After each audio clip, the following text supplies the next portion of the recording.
Hey everyone, welcome to another Golden Age Stories stream here. We are going to play some EVE Online before we do our podcast at 5 o'clock.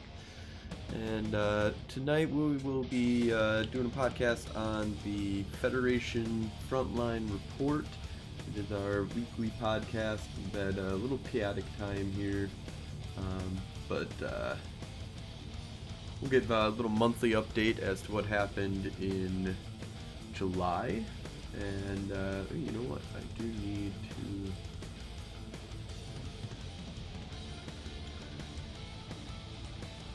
get that updated here. We're gonna go ahead and take out a stabber. We'll see if we can get anybody to play with us.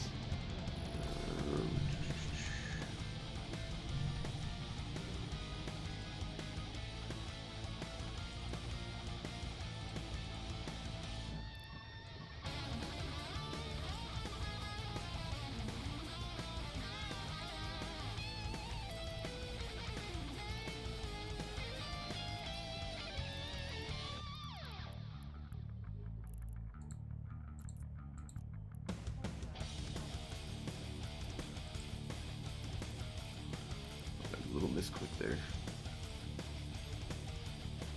I'll start this off easy while I'm working on my outline here.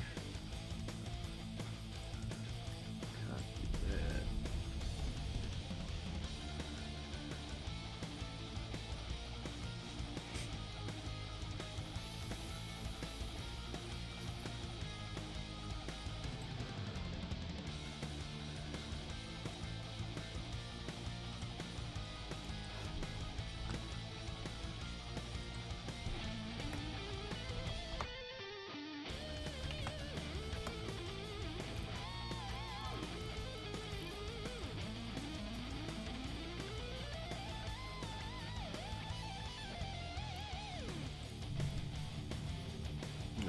Maybe comment out there, Christian Adventure.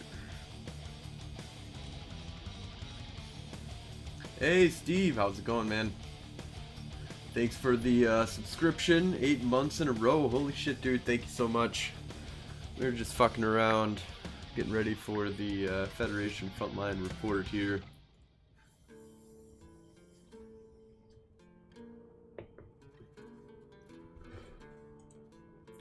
Which I need to make some modifications to this outline.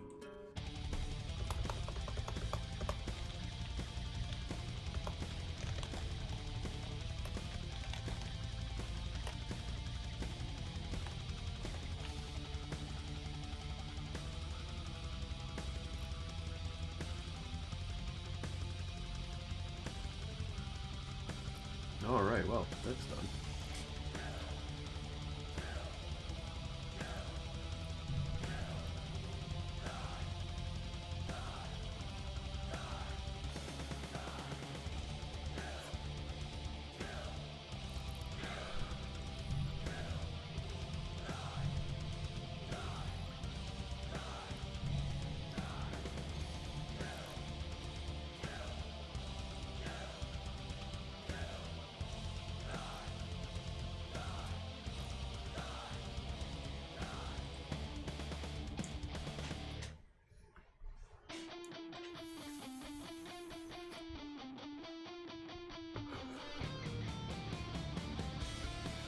Alright, since we're done there, let's go ahead and put her on medium here.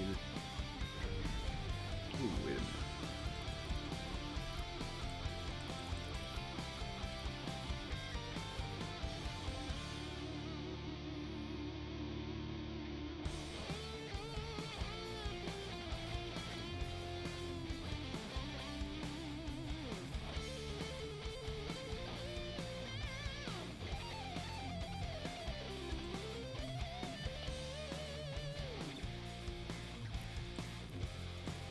These guys aren't really fighting with each other.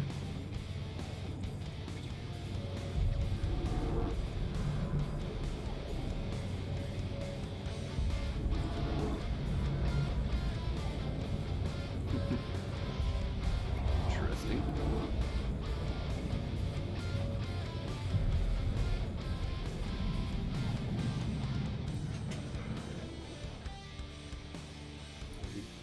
both in Shadow Cartel, you assholes.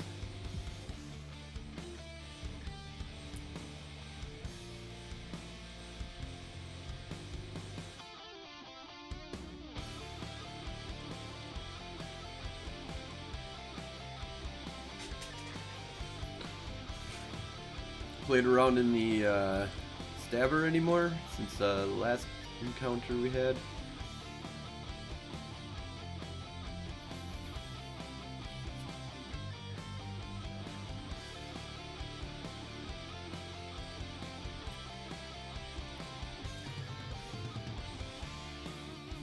Ah, stabber fleet issue.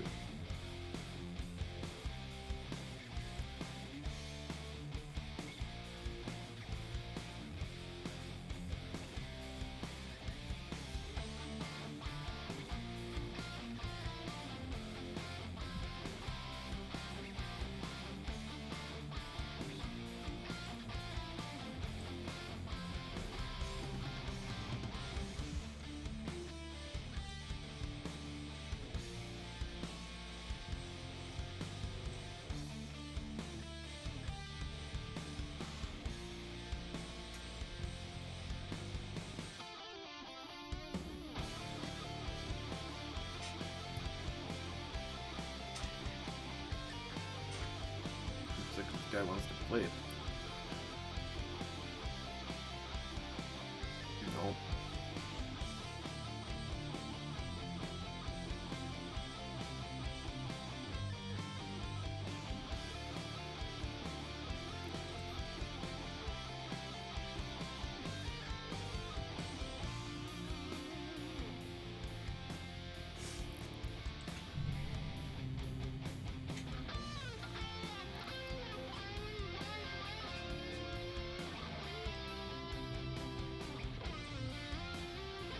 Ah, yes.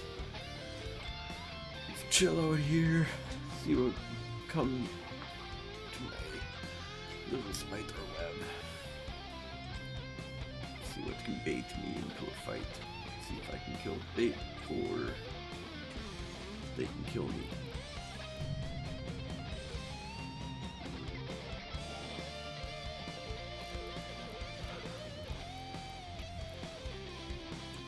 Red's in local.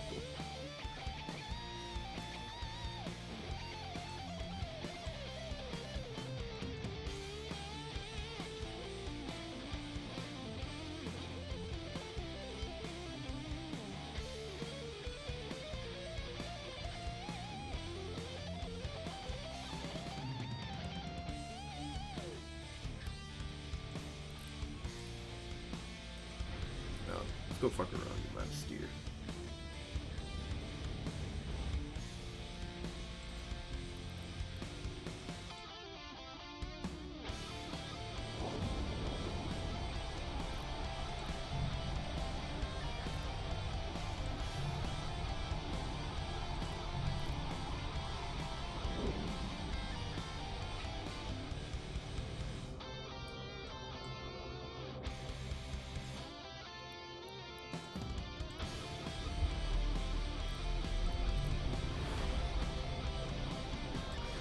Fit for the stabber fleet issue? I believe we do.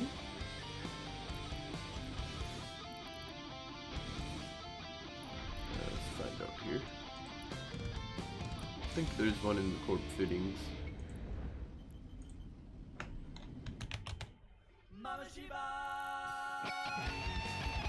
Yeah, I think there's fun here.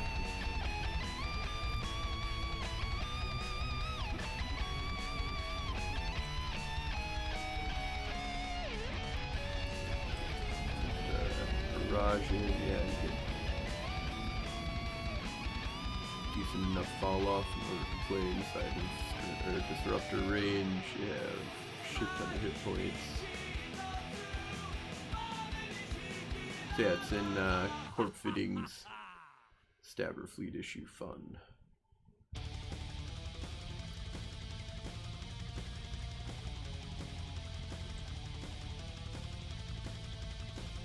Yeah, this is meant to be super kitey, you know, get people to chase you down, shoot them in the face. overheat to 3.8 kilometers, and that's without any implants or anything.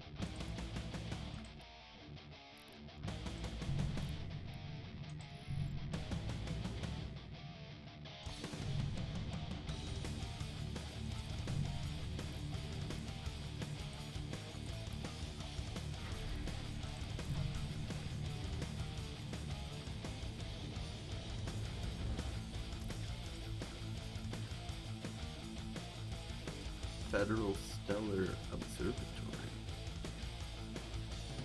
Oh, sorry.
Alright, let's see if we can scan this guy at 5 degrees on the novice. Yeah, he is.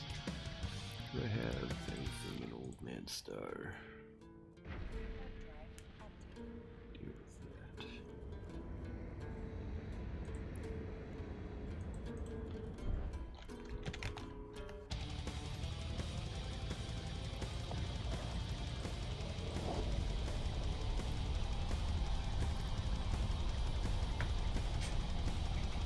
They just opened that up. So.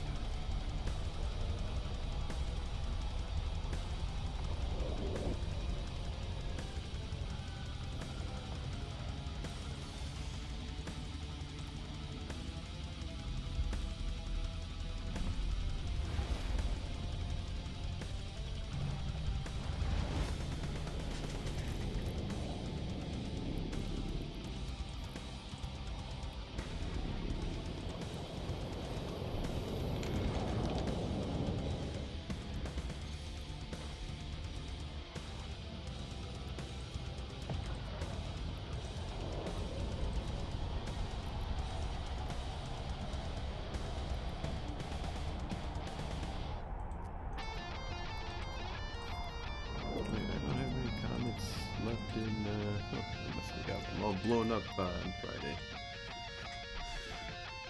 Oh, well, let's take I had a dream last night in which everything wrong in my life went right, and much to my surprise, it was a quick transition. It played out so vividly that it's hard to describe what it did to me. Suffice to say, I took it as a premonition. Today's the day I'm gonna move on. Today's the day I change. Today's the day that I improve on who I am and everything I do. Today's the day that I'm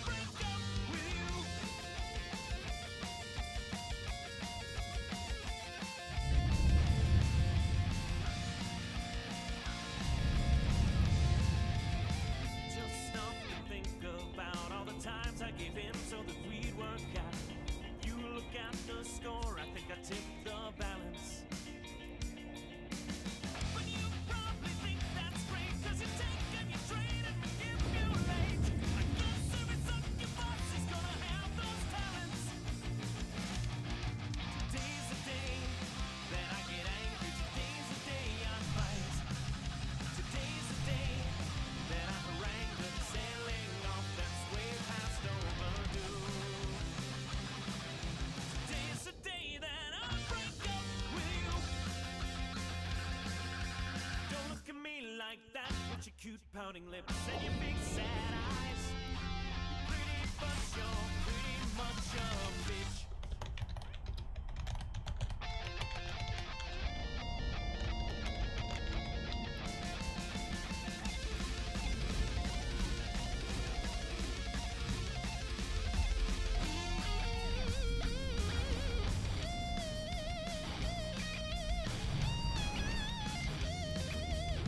Alright, let's return back to Integral, see if we can get a fight with this rooster that's running around.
Oh, I forgot about that.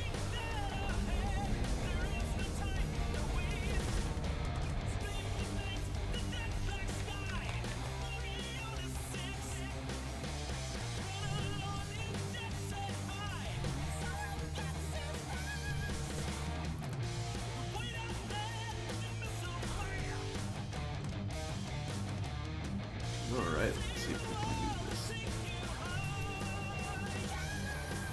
Don't run away yet.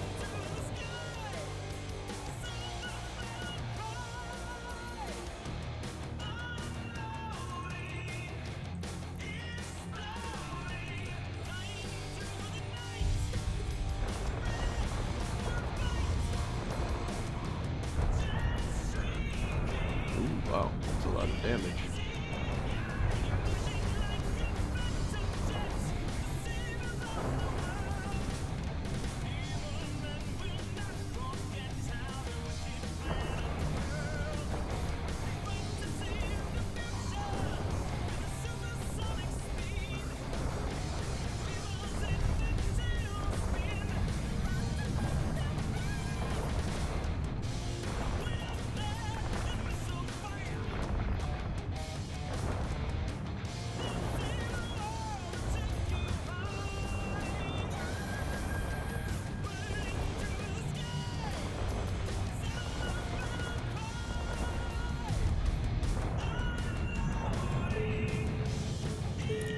Fight.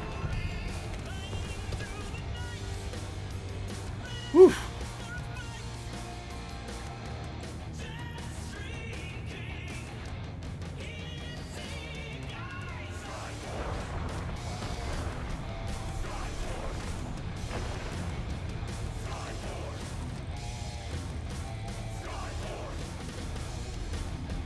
Yeah, that was a good fight.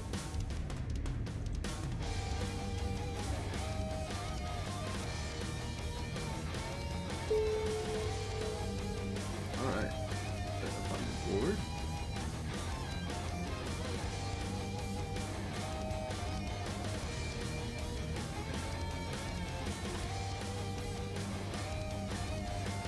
One fight. One death.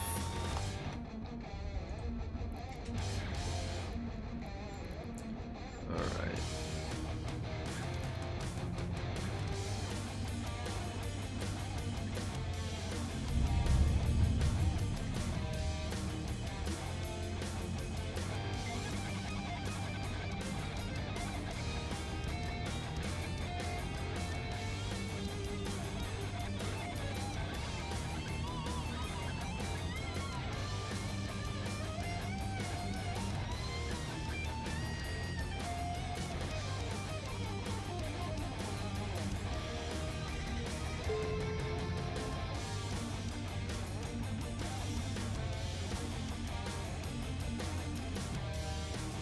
See if we can get around too.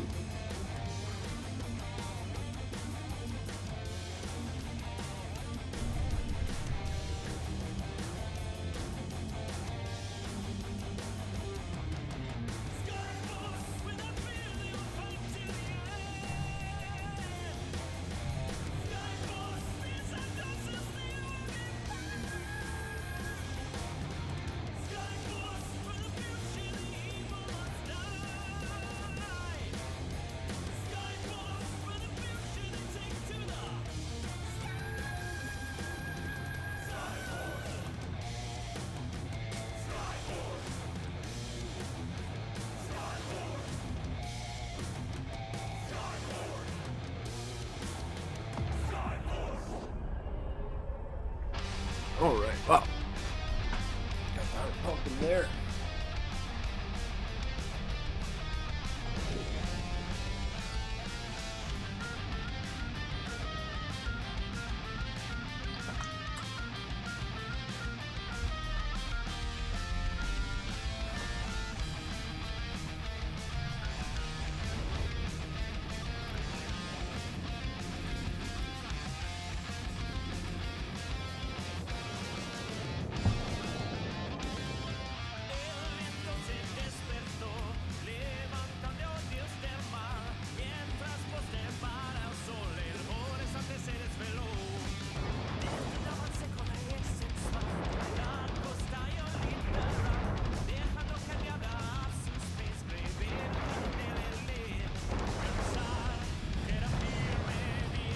Okay, not sure exactly what happened there, but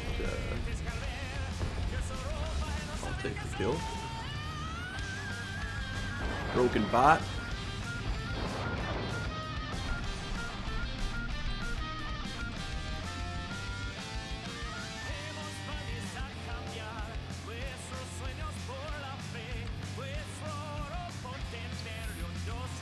Empty.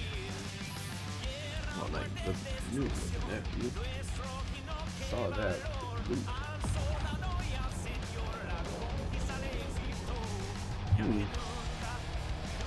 See the ear.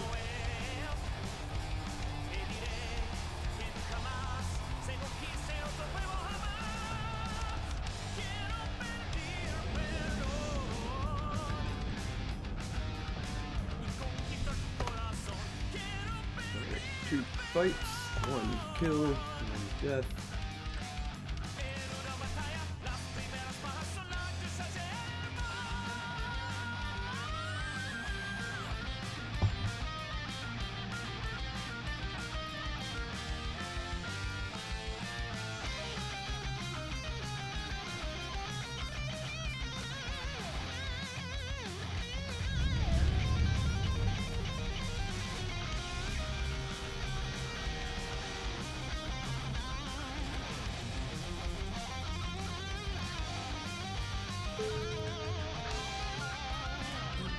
Some of that out.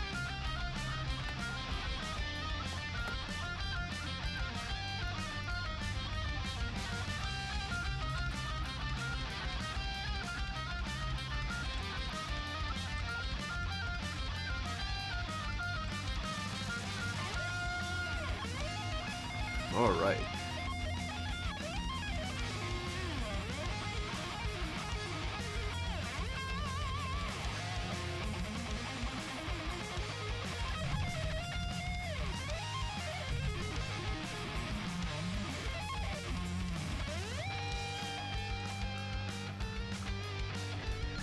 So if I remember correctly, I think this guy didn't have a point at all. It's a little blurry.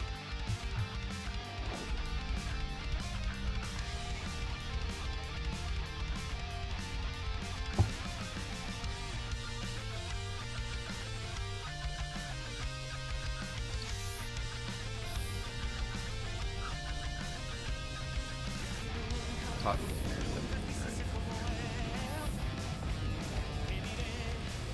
I think pods that are with something right away.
Oh, Steve is here on that.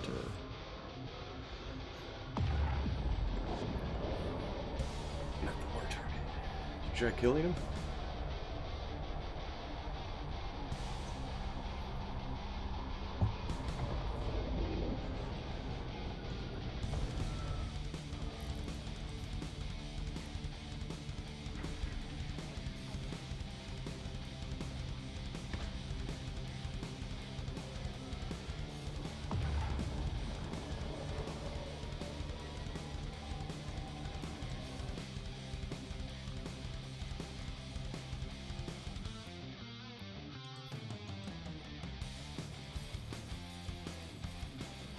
Oh, Steve. See, the Fed Navy comet scared him away.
So your Red Macros is asking about what our plans are for the near future for FW. They made some changes to it.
Alright, well.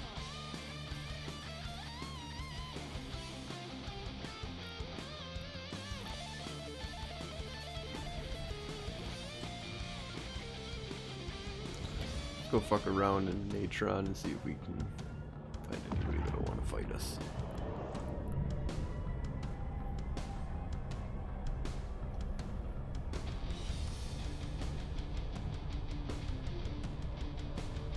And then we'll get the Federation frontline report going at 5 o'clock Central Time, which is about an hour and 12 minutes away. So about an hour out. 2200 time.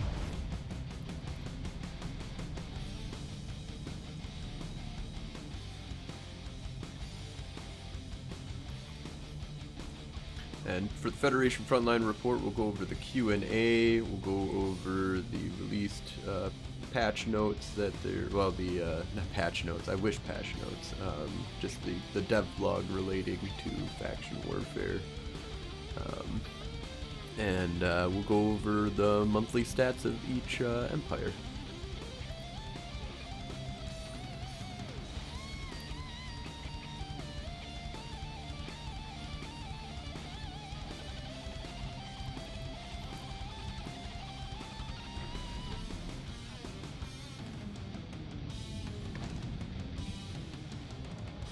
I'm really excited though for when Frontlines just comes out, because I really would just like to deal with, you know, 5, maybe, you know, 8 systems or something. There's like 100 fucking systems that, you know, you can go fly around and fuck around in. And, there isn't enough people to make the Warzone fun enough for going around, you know, roaming. You can really only roam in like a frigate or some kind of insta-warping thing, because, you know, gate camps and just dangers of fucking low sex, so I don't know. That's my opinion. I'm really looking forward to everything being kind of concentrated. This is where you go, you know, flex, try and get somebody to come and fuck with me. Hunt down the flexes, and I don't need to go fucking around in tons of different systems.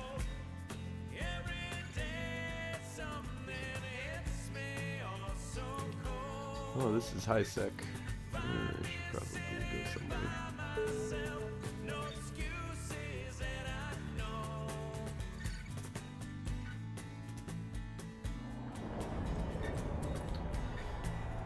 I am flashy. Not being high sec, but didn't realize.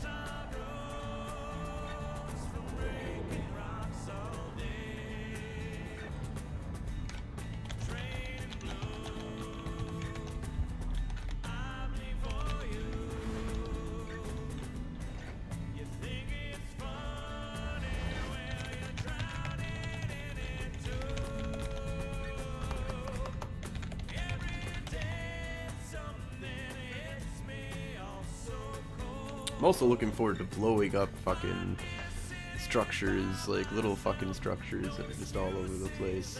Getting some kill mails doing that, and, you know, helping the war effort, dropping our own. Hopefully they're cheap.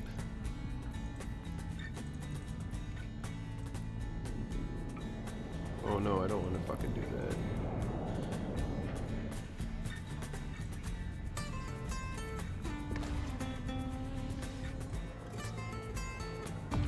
Forgot this is high sec. I can get killed in high sec. I don't know what I'm doing.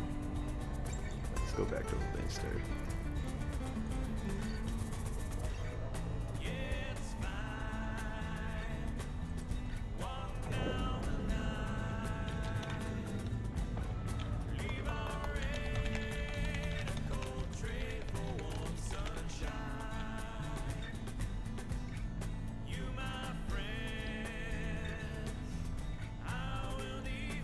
Alright, cool little man star.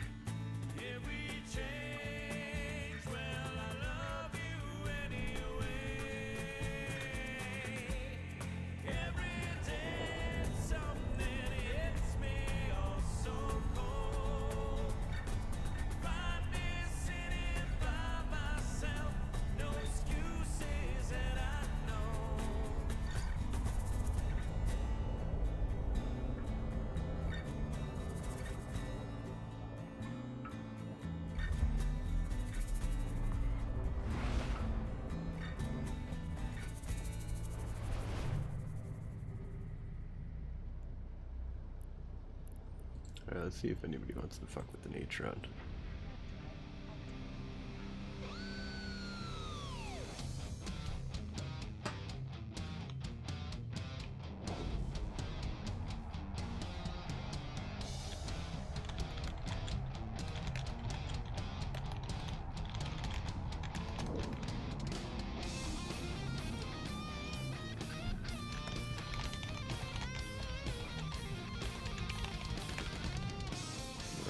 Check this.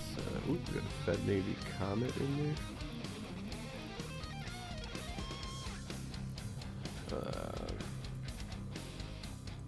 do you guys say? Should we go in and sacrifice? You never know, people get stupid. This is a throwaway ship.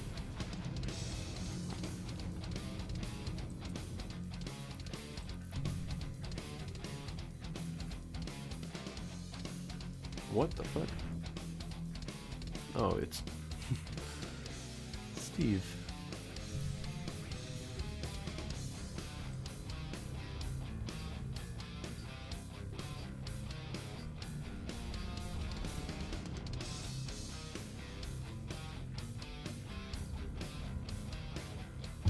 Sorry, got you all excited. You probably knew.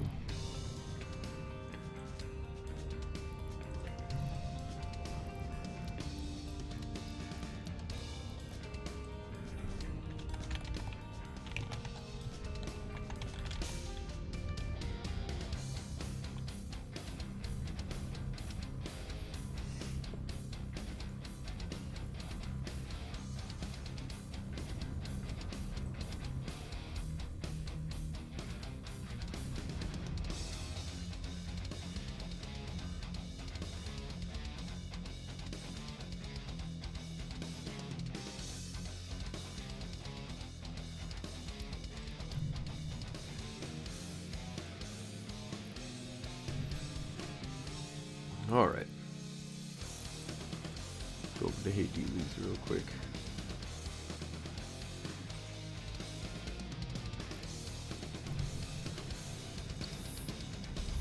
See what's going on.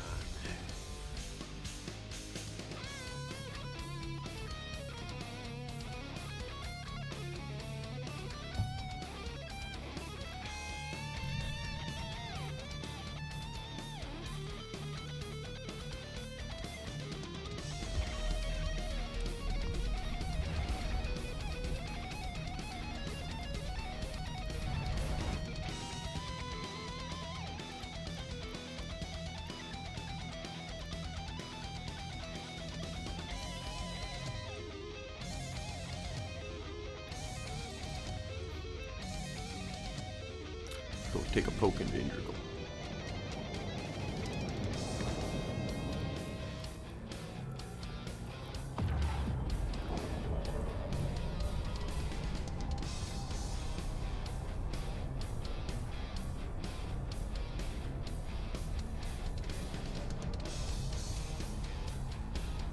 One thing that's kind of nice about only having a few systems that are ours is that you can go check them and see if there's anybody that's trying to make LP, but everybody's probably doing a mission running right now and making tons of LP.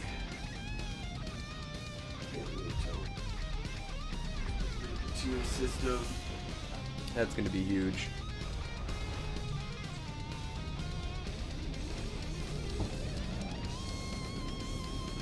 Hey, it's that dude.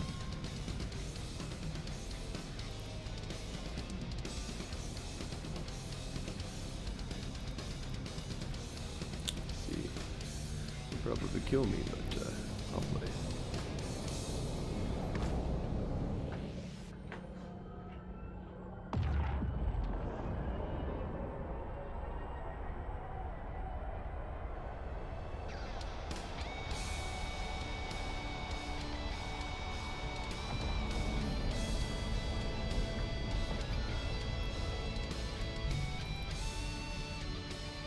Oh wow. Yeah. I think that's the dude that killed me.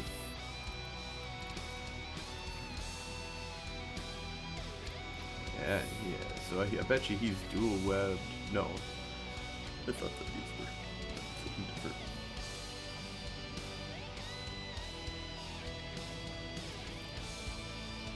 That's a stick.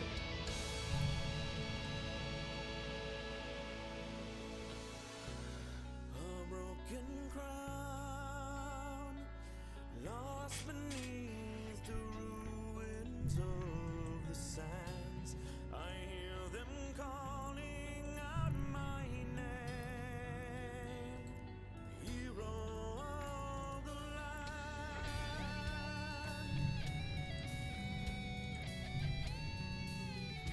Oh, he is within 14.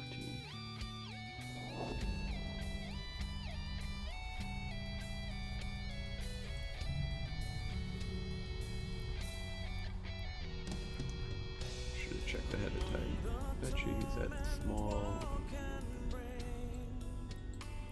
My name they still command, but those deserving more than I simply call my name as friend.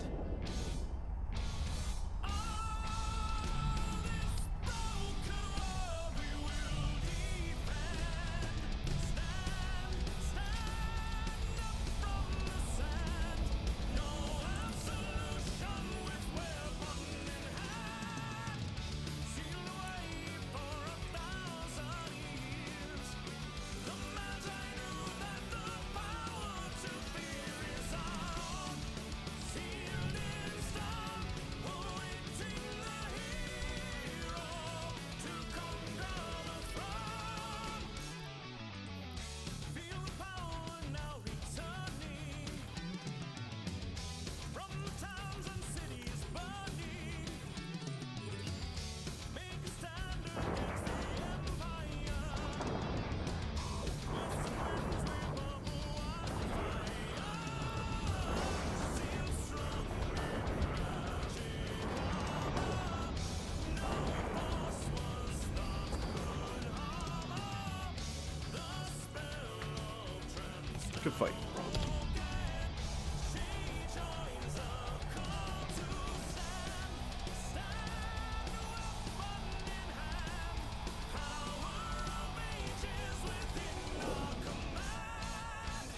Seal away for 1,000 years. Break the spell and the myth reappears in control. Power of old, exposing the evil for all to behold.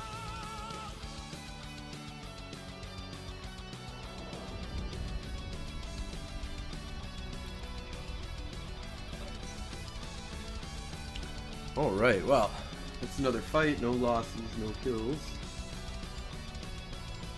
Yeah, I was right in the size, like dual web or some other kind of pure PvE kind of setup that's lots of DPS and hold down power. But not enough to keep somebody from warping off, so that's his problem.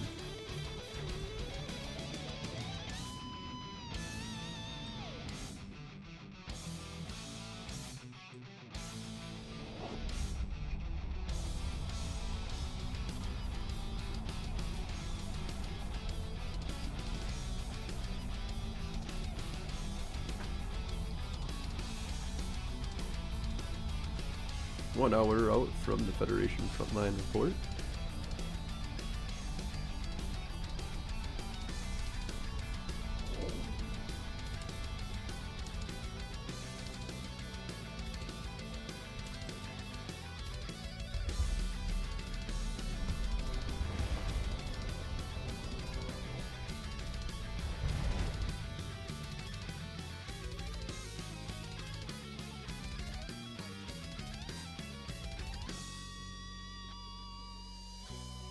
This broken world scattered to the winds of disarray. This shattered land will be reborn. We will never back away. Hand in hand, one by one, stand together, come what may. There is dark before the dawn, and we have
There's the booster. I don't know how to feed your craving. You got a battle, and the battle is me. Fighting for love, fighting for love.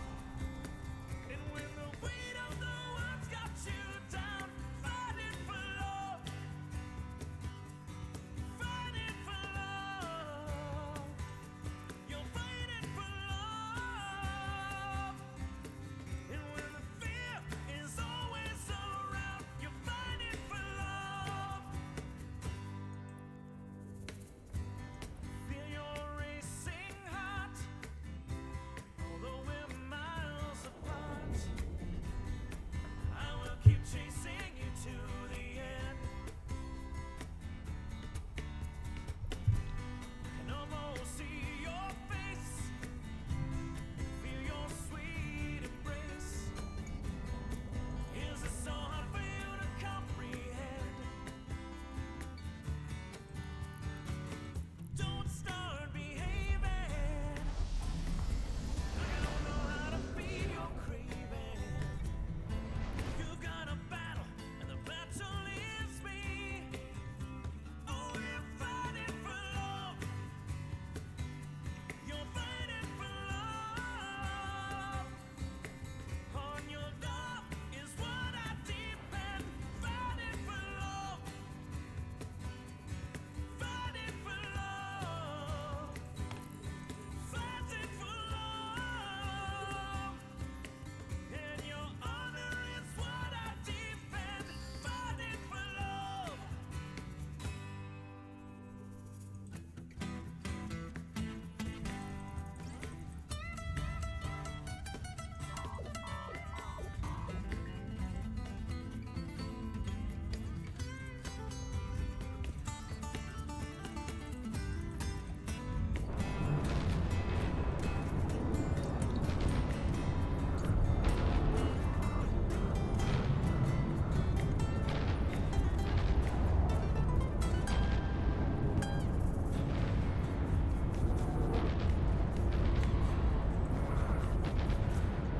Oh, he capped me out.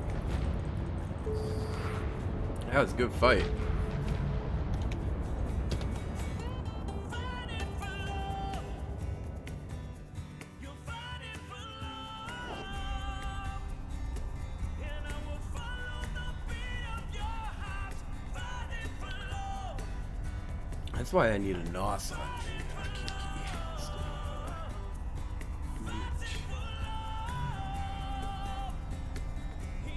Damn, that was close though. Fighting for love. Yeah, you're fighting for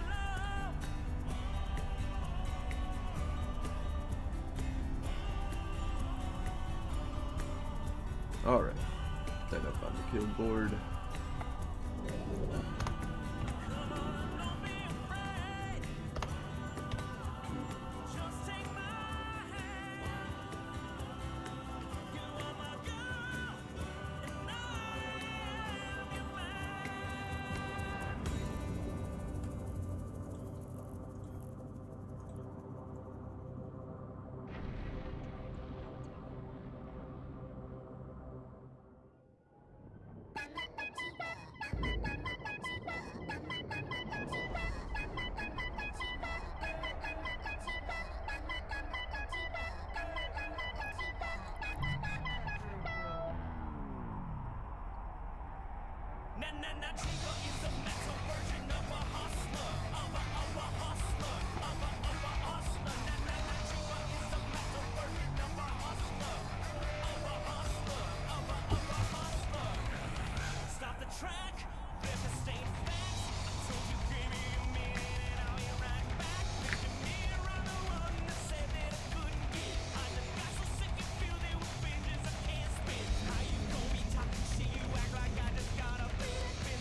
Yeah, I was in a Kiki. Yeah, I tried having a little bit of fun and got a good fight out of it. Got a good fight.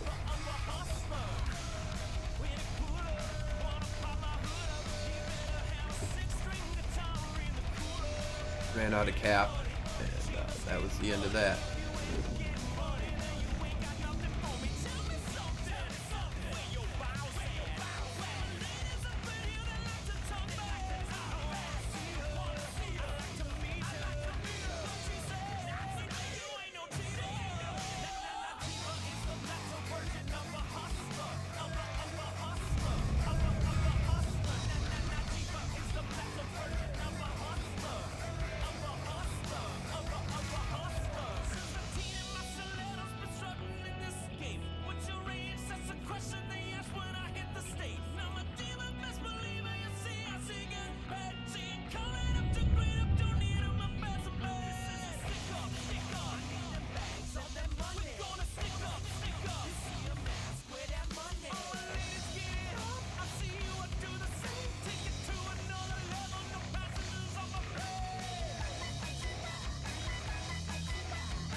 Alright, let's paint this baby up. There we go.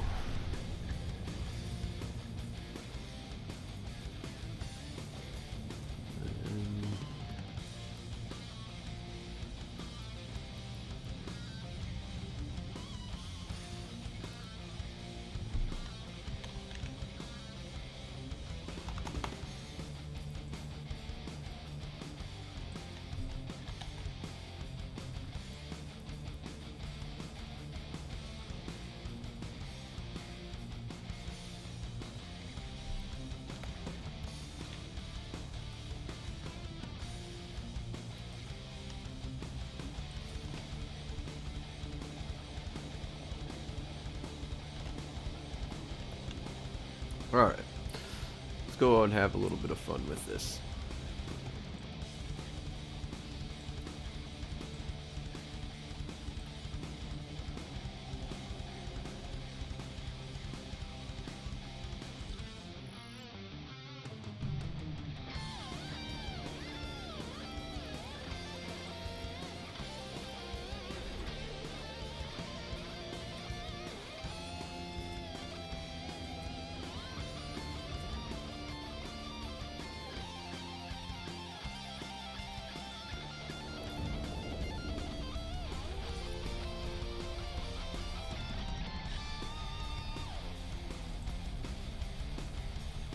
I feel like I could have the NOS in here, actually. Why wouldn't?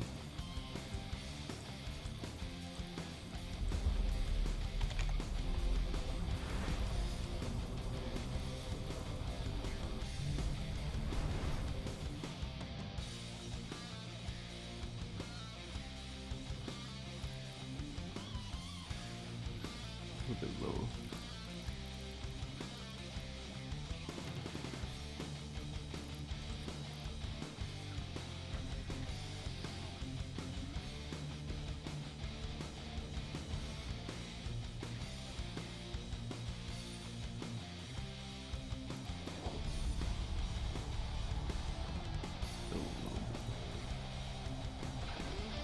Compact NOS fits.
Hey, what do your skills look like, and if they are fixed, what are your general opinions on the perception change in win versus loss in solo PvP?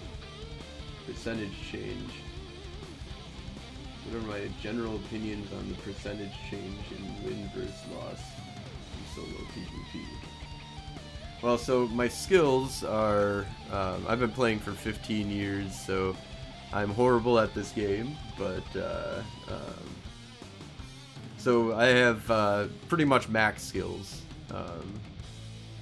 and it comes down to a lot of different things on whether you win or lose. I was 90% sure I was going to lose that fight, but I decided to take it anyways just to see,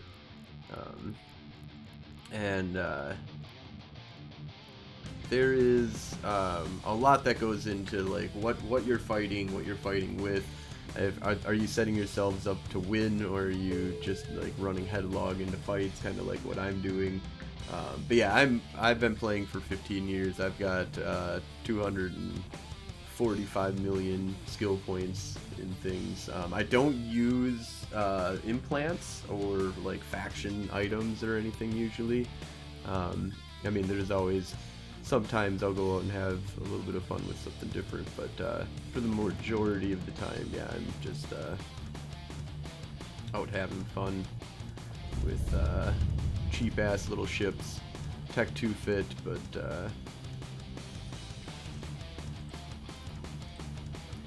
so this one,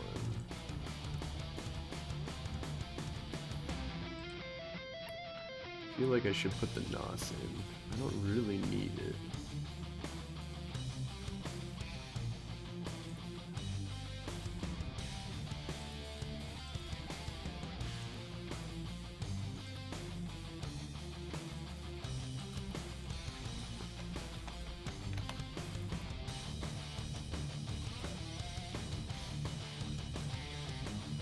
That's still stable. Alright, should I put a NOS on here? Do I have the NOS? I need the compact. Yeah, I got a bunch of compacts. But I like the fireworks. You know what? I'm gonna keep them up. I want to have fireworks. That's what I want. So I guess, but how much do you think the difference in max skill win rates versus, say, everything at 3? I would say that skills play a large part in your ability. Like, maxing things to 5 is pretty important. Getting into Tech 2 items is basically pretty important. From 4 to 5 sometimes isn't that big of a jump unless it's getting into a Tech 2 thing. But I would say that, you know, getting your core skills to 5 or to like as high as you can get on an alpha is important. It can only give you so much of an advantage, though, in the sense that if you're still like, if you're at 3 in your skills and you have the, you know, like a ship that is going to catch a kiting ship, if and you catch the kiting ship before they can get away from you, it doesn't matter at that point. You're gonna fry them either way. It's just how fast you're gonna fry them. So when it comes to, like, if I jumped into, and I have jumped into, like, day 1 characters and won fights out in 0.0 or in faction warfare, because in faction warfare I can get the jump on things. You know, I can come in, or you know, sit in a plex, wait for them to come in to me, and then catch them at the open, or right at the entry point, and kind of know what other ships I can take and just leave when I can't take the ship that I'm going. You know, put newts on a fucking Tristan, and you can take down quite a few ships that are or, you know, cap dependent. What even is faction warfare? So faction warfare is basically the, like, mini game that, or this, like, mini empire war that, like, they created in low-sec. And so that allows for you to join up with one of the empires, either the Galente, the Mimitar, the Caldari, or the Amar. So you choose one of, you know, just like you're choosing your characters. Now, you don't have to choose a faction that you started off with. If you started as a Caldari citizen or whatever, and you were, you know, you started out as a Caldari character, you can choose to be Galente or Mimitar or any of the other factions. You have to have a positive standing with them, and I believe that it does. So initially it will be, you'd have to join a player-owned corporation. The militias, I'm not sure if you start off with a negative with anybody because of who you start as. Something I haven't checked, but basically you're able to, like, join up with the NPC war that's happening between the 4 great empires of Eve. And so this kind of sets you up with the ability to make loyalty points that you can spend on the loyalty points store to get, like, faction ships and faction items, and you can make a bunch of money as, like, a day 1 old character doing novices. That's going to change to a certain degree because of the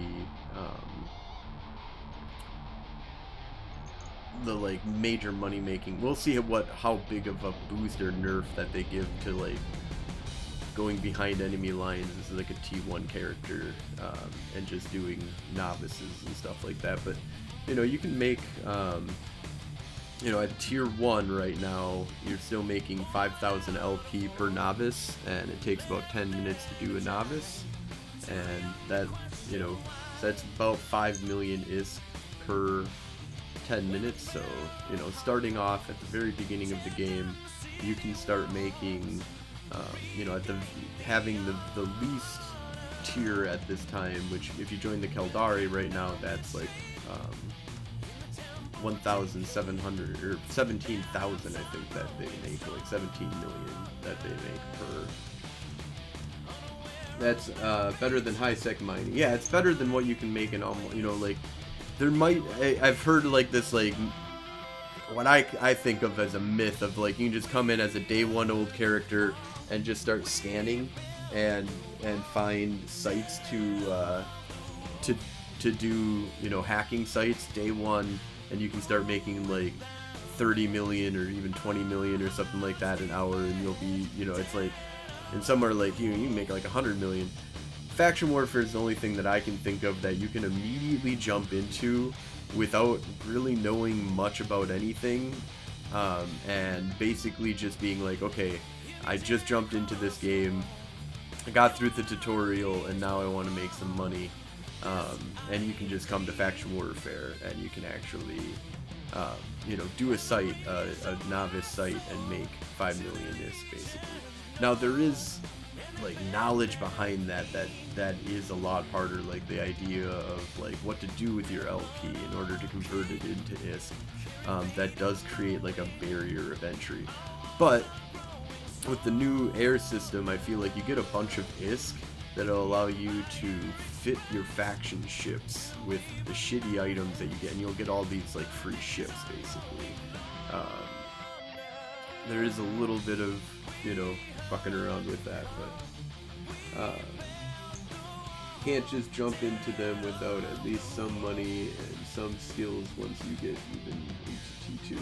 I don't know, like, you don't really need, you need like a frigate to come into faction warfare, and something that can kill a really shitty rat, and you don't have to fight the other players, you just run away from them.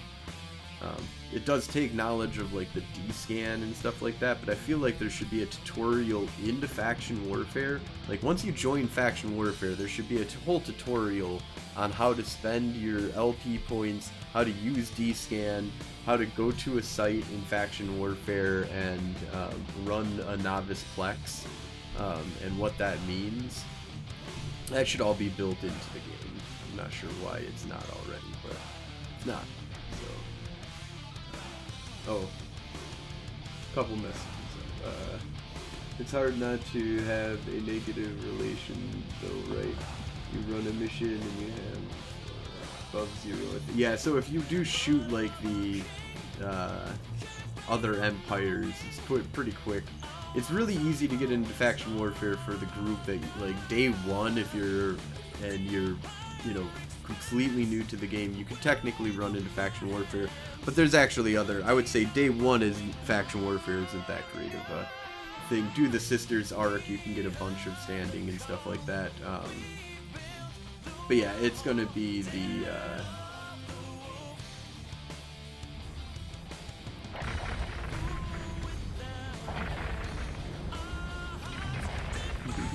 a couple of messages. It's better than high sec mining. Me and my buddies run abyssals. Those are pretty solid. Oh yeah, but abyssals. Okay, yep. You can jump into them with at least some money and skill once you. Yeah. Oh yeah, abyssals. Abyssals are interesting. I don't like that abyssals are outside of the PvP arena these days, and that it's just like this whole way of making ISK without having to interact with other players, and it's just this. But I think that it shouldn't be the top tier of making ISK in EVE, but it should be like a good mid tier, and I like the idea of what they are in general. It just should not be the, you know, I think that belt, like, or ratting in 0.0 and activities in low sec should pay out better than abyssals, but abyssals should be like the top tier of PvE ISK making that has no, you know, real easy way of capturing you. Yeah, it's relatively low risk, and it's it is gankable technically, but you have to get a lot of intel on somebody before it becomes gankably worthwhile. You have to be able to basically get a scan on that ship to know that they have items on them that are going to be worth it, and a lot of them are just gillas that technically it's gankable in the sense that you might be able to get like 500 million is worth of thrashers to like kill it, you know, but you're not going to get any money out of it. It's going to be purely a we just wanted to kill your ship, because a lot of the Gillas are just going to be like 500 million isk, and most of that's in the hull. But if you catch like the, you know, 10 billion isk Gilla running around, that is a good payout, if you can, you know, get the loot fairy on your side.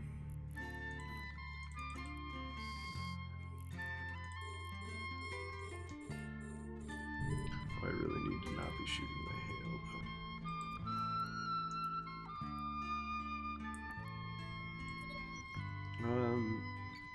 though. Oh, I didn't bring PvP ammo. Oh well. Guess I'll just use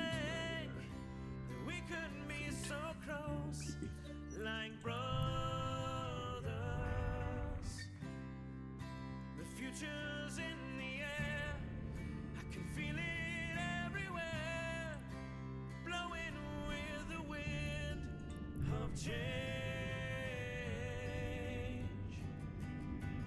Take me to the magic of the moments on a glory night, where the children of tomorrow dream away in the wind of change. Sure, you can just run them in high sec.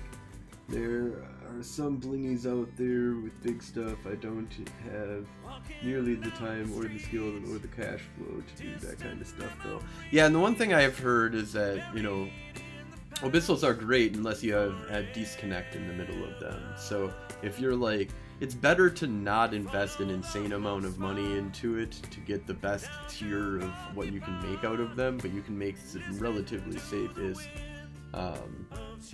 with the idea that you'll get your return pretty quickly on the ship that you put into it. If you do like a 500 million is Gilla, you can run like tier 4s from what I understand, like without too much of an issue. Yeah, so if your shit churns off, it's not the greatest. I have random DCs that happen to me all the time too, so I'm not really big into them, because I know that it'll be before I even make my money back, I'll get blown up. The concept is cool. I just really, I think maybe 4, 5, and 6 need to be done in low sec, and 0.0 would make it more interesting. In the sense that, I don't know, I think that there needs to be reasons for people to come to low sec and reasons for people to go to 0.0 and be out in space. I liked it when supers were ratting. I thought that was, really good for 0.0, to be honest, because when supers are ratting, that's, a super out in space, and people are gonna fucking jump that shit. Carrier ratting and stuff like that is good as well.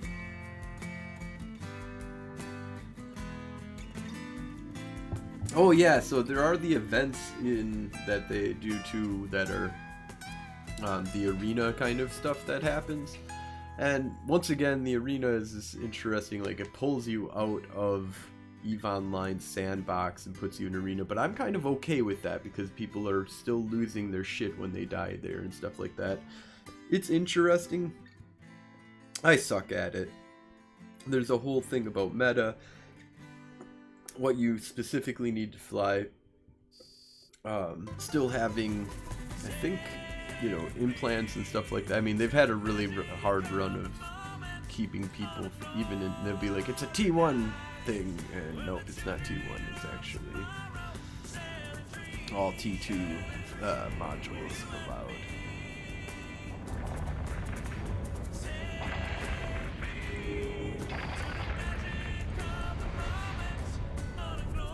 Oh no, it didn't, oh there it did, yeah. There we go, look at that, ooh.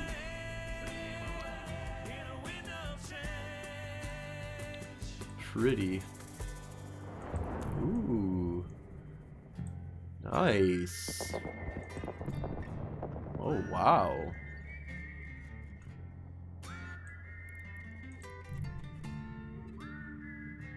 Need to put more festival launchers on our ship. Fair, but the problem with that, you have to come back out of that space on a time limit. That's gonna get ganked 100% of the time instead of 25% of the time. So that is like being able to be easily scanned down and stuff like that. Yeah, that's gonna be. Oh, thank you so much for the follow. Neck Rose is Tilla. Neck Rose Attila.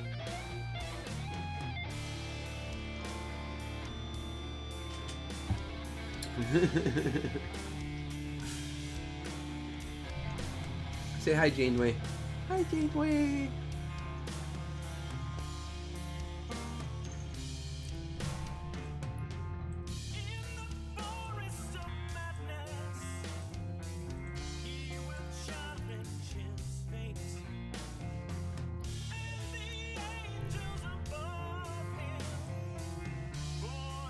Oh my god.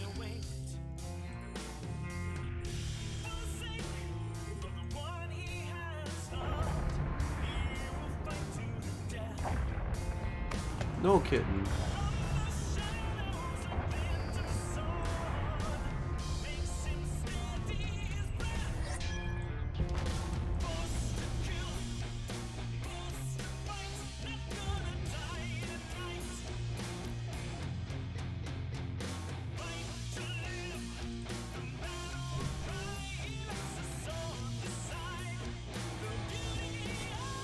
The problem is that it's kind of like wormholes. They bring you out regular space, but you don't solve the problem of being able to wormhole.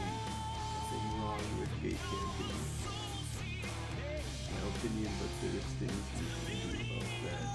It isn't just people returning to their business space. Yeah, and so that's, I mean, right now it's too safe, but it's probably too dangerous. If they go all out on it.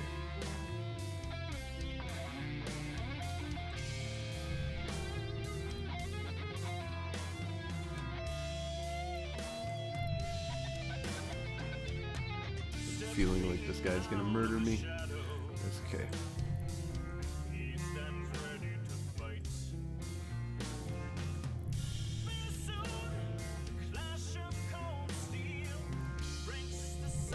Oh man.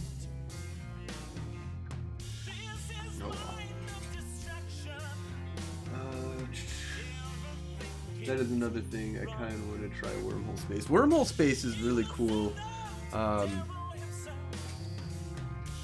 I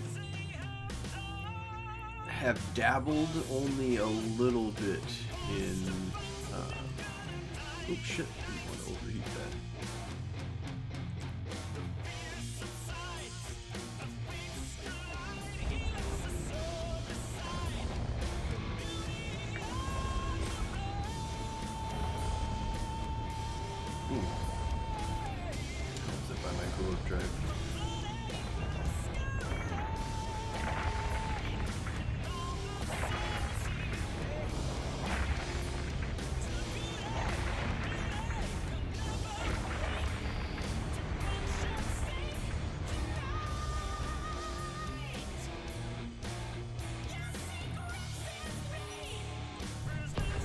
Ooh, a hawk.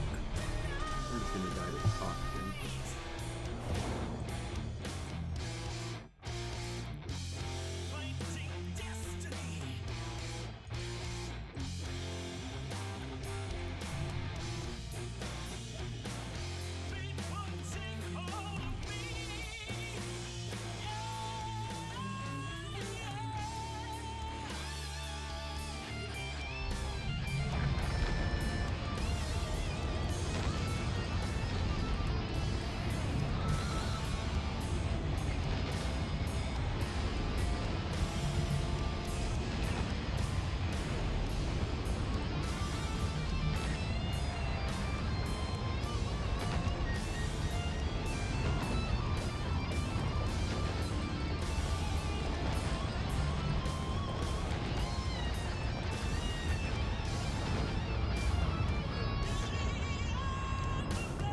He was never in threat.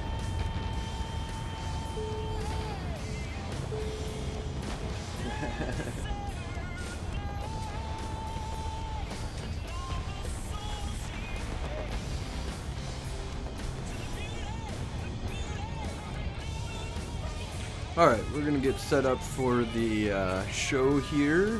So I'm going to take a little 15-minute break here. Be right back. We'll be the Federation Frontline report at that time. Stay tuned.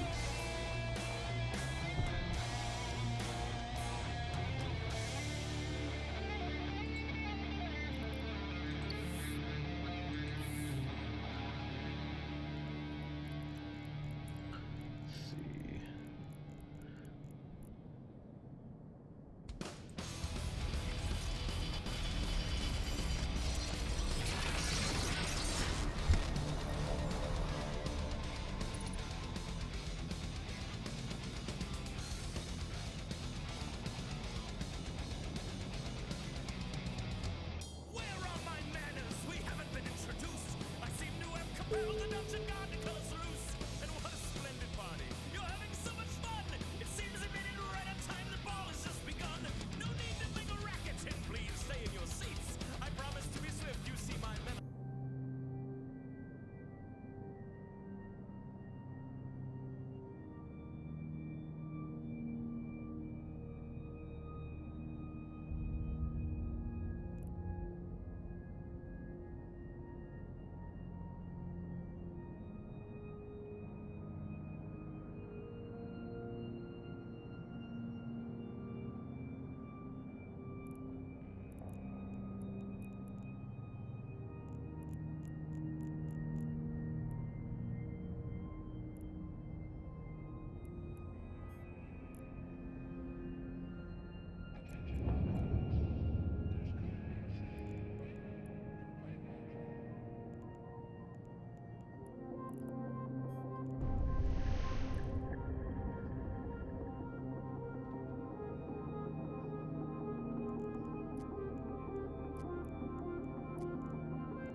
Good morning, New Eden! Today is August 14th, 2022, and this is the Federation Frontline Report. I'm your host, Frozen Fallout, and today we will be reviewing Faction Warfare Report for July, going over the dev blog for Faction Warfare, and reviewing the Q&A for Faction Warfare.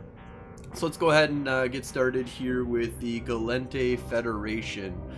So the Gallente Federation coming in the month of July, one of the most all-time high record number of kills in July, and doing pretty good in August here as well. We haven't seen action like this since October of 2020. 2 years, that's 9,832 kills for the Gallente, 48,865 points, 525 billion ISK worth of damage. In losses, they took 6,300 losses.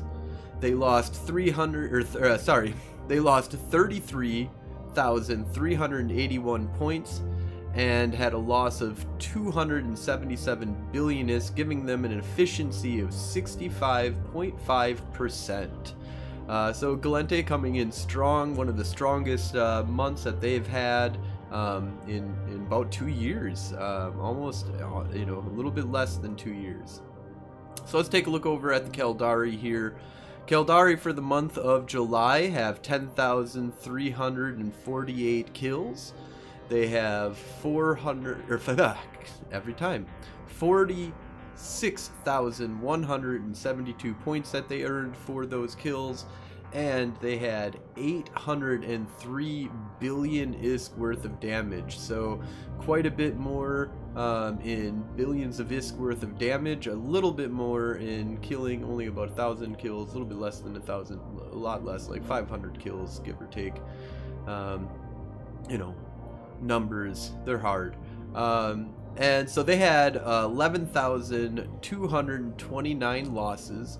So they did technically have almost twice as many losses, a little bit less than twice as many losses as the Gallente.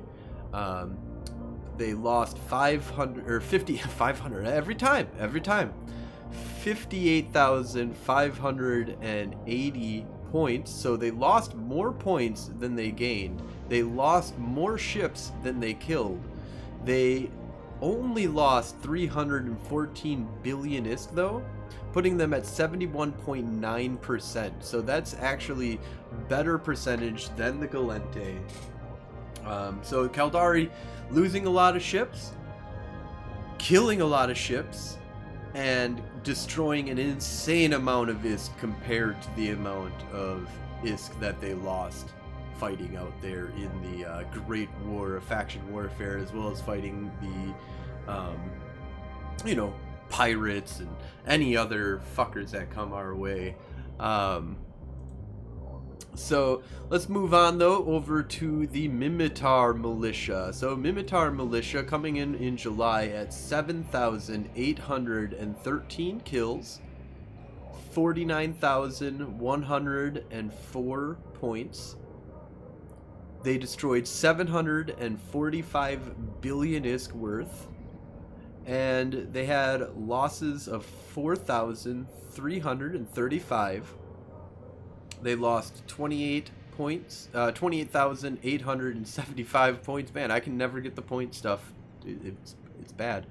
They had an 80.2% efficiency, and that is going to be the best efficiency for the general militias. I know that I believe that they still had tier 4 or even possibly tier 5 during this time period. The war has shifted, but before we jump into that though, let's just do did I go over losses? Yeah, I went over all the way to efficiency, so let's go down. So we got the Amar Empire. Amar Empire for July is 6,253 kills, 36,685 points worth, 921 billion ISK worth of damage. So I believe that is definitely the most amount of ISK destroyed. The Keldari and Amar Empire is getting in those high kill values. They had lost 5,747 ships. They lost a total of 26,444 points, and lost 252 billion ISK for 78.5% efficiency. As you can see, the Galente are on the back foot here. We have only 8 systems. 9 systems, I apologize. 9 systems that we currently control. We have kind of been backed into a corner. And there's some talk about, lots of changes coming to faction warfare. So, without further ado, let's go ahead and jump in to the different things that are happening here. So first off, let's actually start with the State of the Union, Faction Warfare and Front Lines. Warzone Capsuleers. It's been several months since FanFest, where we announced major updates to factional warfare. Since then, there's been a lot of progress made to bring some of the ideas discussed during these presentations and roundtables to life. For those that want to revisit the topic from FanFest, you can watch the Eve A Living Universe presentation here. So if you guys want to check that out, there's a lot of exciting elements when it comes to faction warfare, and here you can get an update on how things are progressing on the front lines of development as we march towards introducing these features later this year. So I believe that this is going to be like a thing that's going to be happening in September, from my understanding. There was also going to be a Q&A, which we're going to go over like a quick breakdown of that Q&A after we review this here. So the main thing here that they're introducing is front lines. When the exploration of faction warfare began, one major thing that was considered was the scale of Warzone, as they are currently very spread out. When each system is essentially the same as the next, the optimal strategy for earning LP is to try and avoid conflict. It makes faction warfare feel like scavenger lands rather than an active war zone, and I completely agree with this. This I completely agree with. It's why is the optimal thing in faction warfare to not get into fights if you want to make money? And I don't think that fighting should be where you make the money, but I think that the activities that you do is going to should force you into a high likelihood of getting into a fight. So with that said,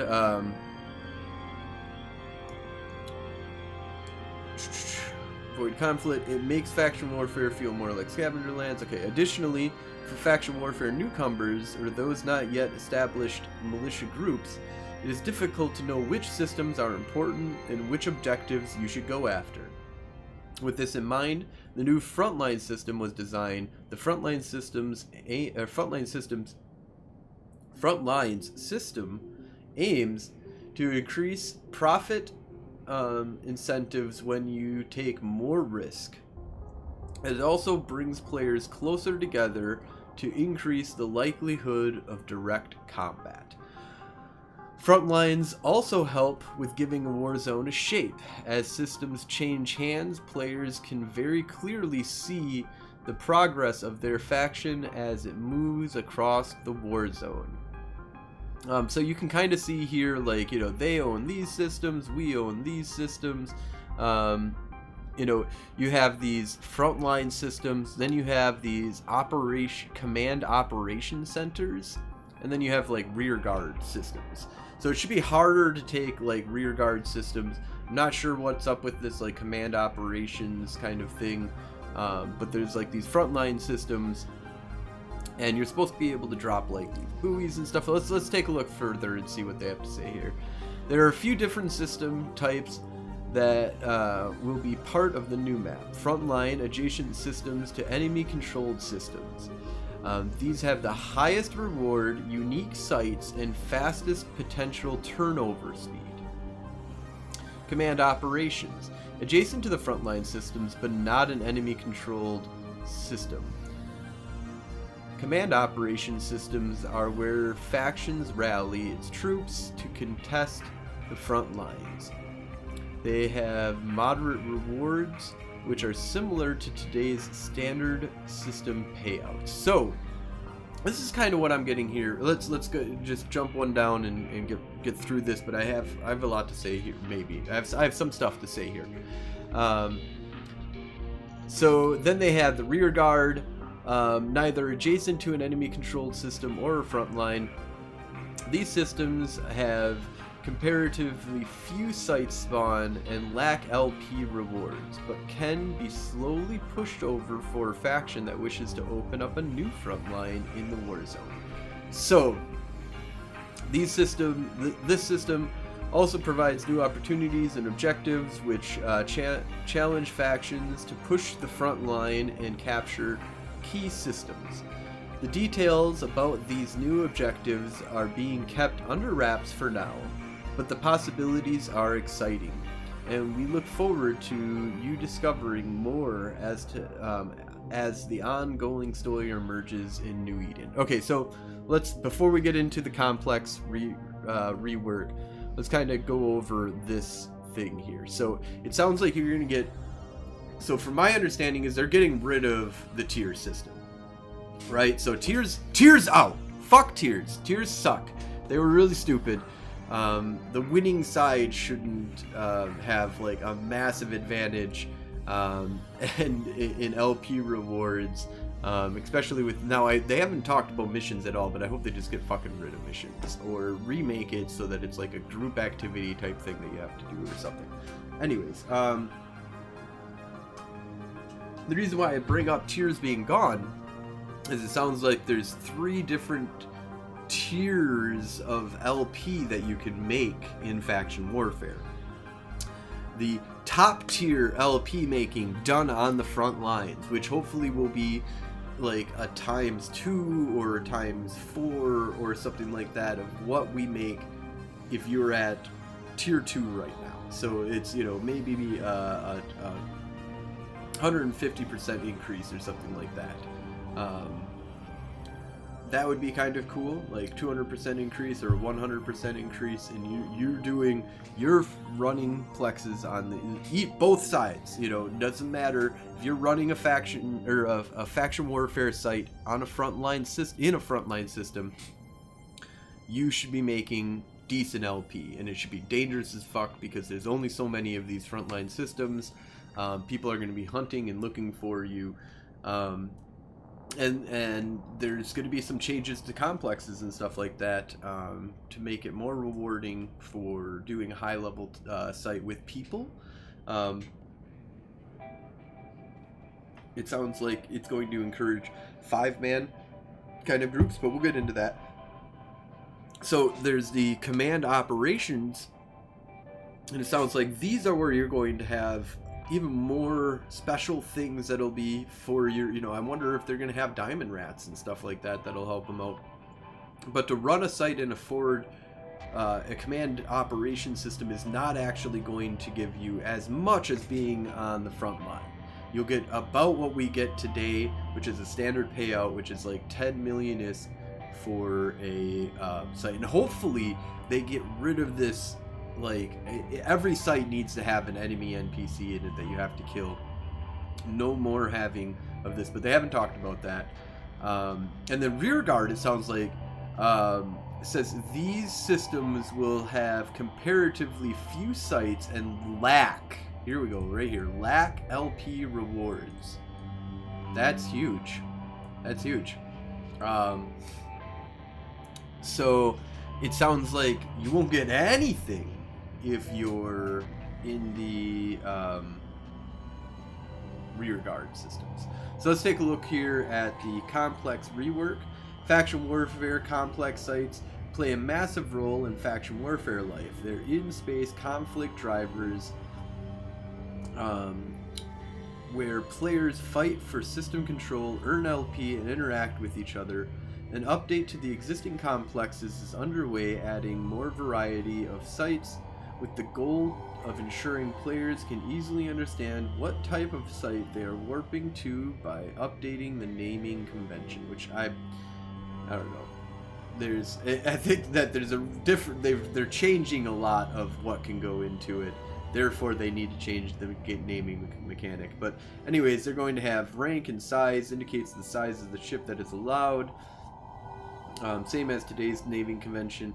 Short for Navy indicates sites only allow T1 and Navy ships to enter.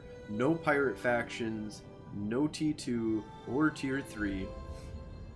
Or Tier T3, not Tier 3.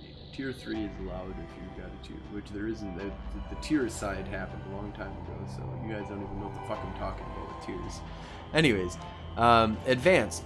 Short for advanced indicates sites allow T2 pirate faction ships, and these are the classic sites that already exist. And then the number indicates the number of players the site reward scales to.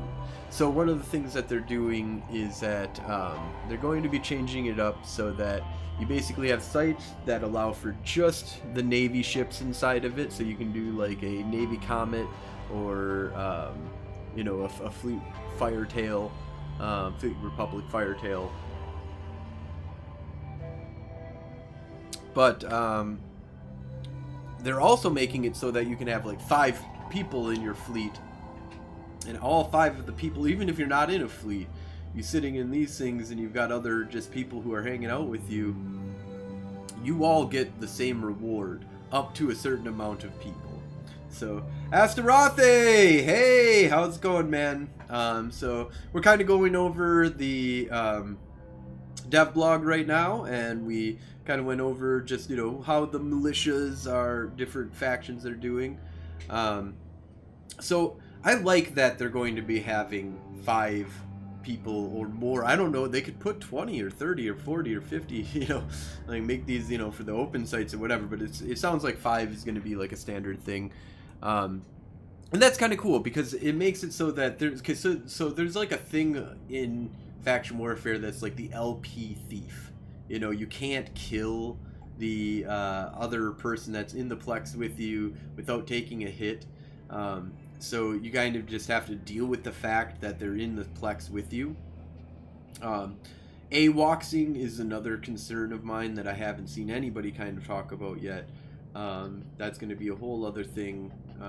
We'll see what they kind of do with that. There have been AWACSing alliances and groups in the game, but anyways, what we're talking about off track here is that there's bringing small groups together. You won't have this if you don't want to get your LP stolen from, or you want to actually like work, because sometimes people aren't LP stealing from you, they're not in that site with you, holding down that site with you because they want your LP for free. It's like, let's gather in numbers, and numbers, strength in numbers, apes strong together. But you're like, fuck you, get away from me. I'm not looking for PvP. I'm not trying to ape strong together here. I'm just trying to make my own shit. And I think that in general should be discouraged. So these sites help discourage that to a small degree. You can kind of go in there and see if you can get people to come with you. It doesn't sound like it's going to be like a huge difference, like it may be like a couple more or one or more extra ships that you might have to kill, which might be a little bit harder if you're solo. It does. We'll see if it still stops the clock. And I think that offense and defense should have the same, you know, either no stopping the clock for the enemy NPC being there, but it does stop the clock if like an ally or like a actual enemy is there. We'll see how that goes. Also, could they churn the allies, the NPC allies, blue for us and not be red? So it's actually quite clever. With it scaling up to 5, this is from Astaroth.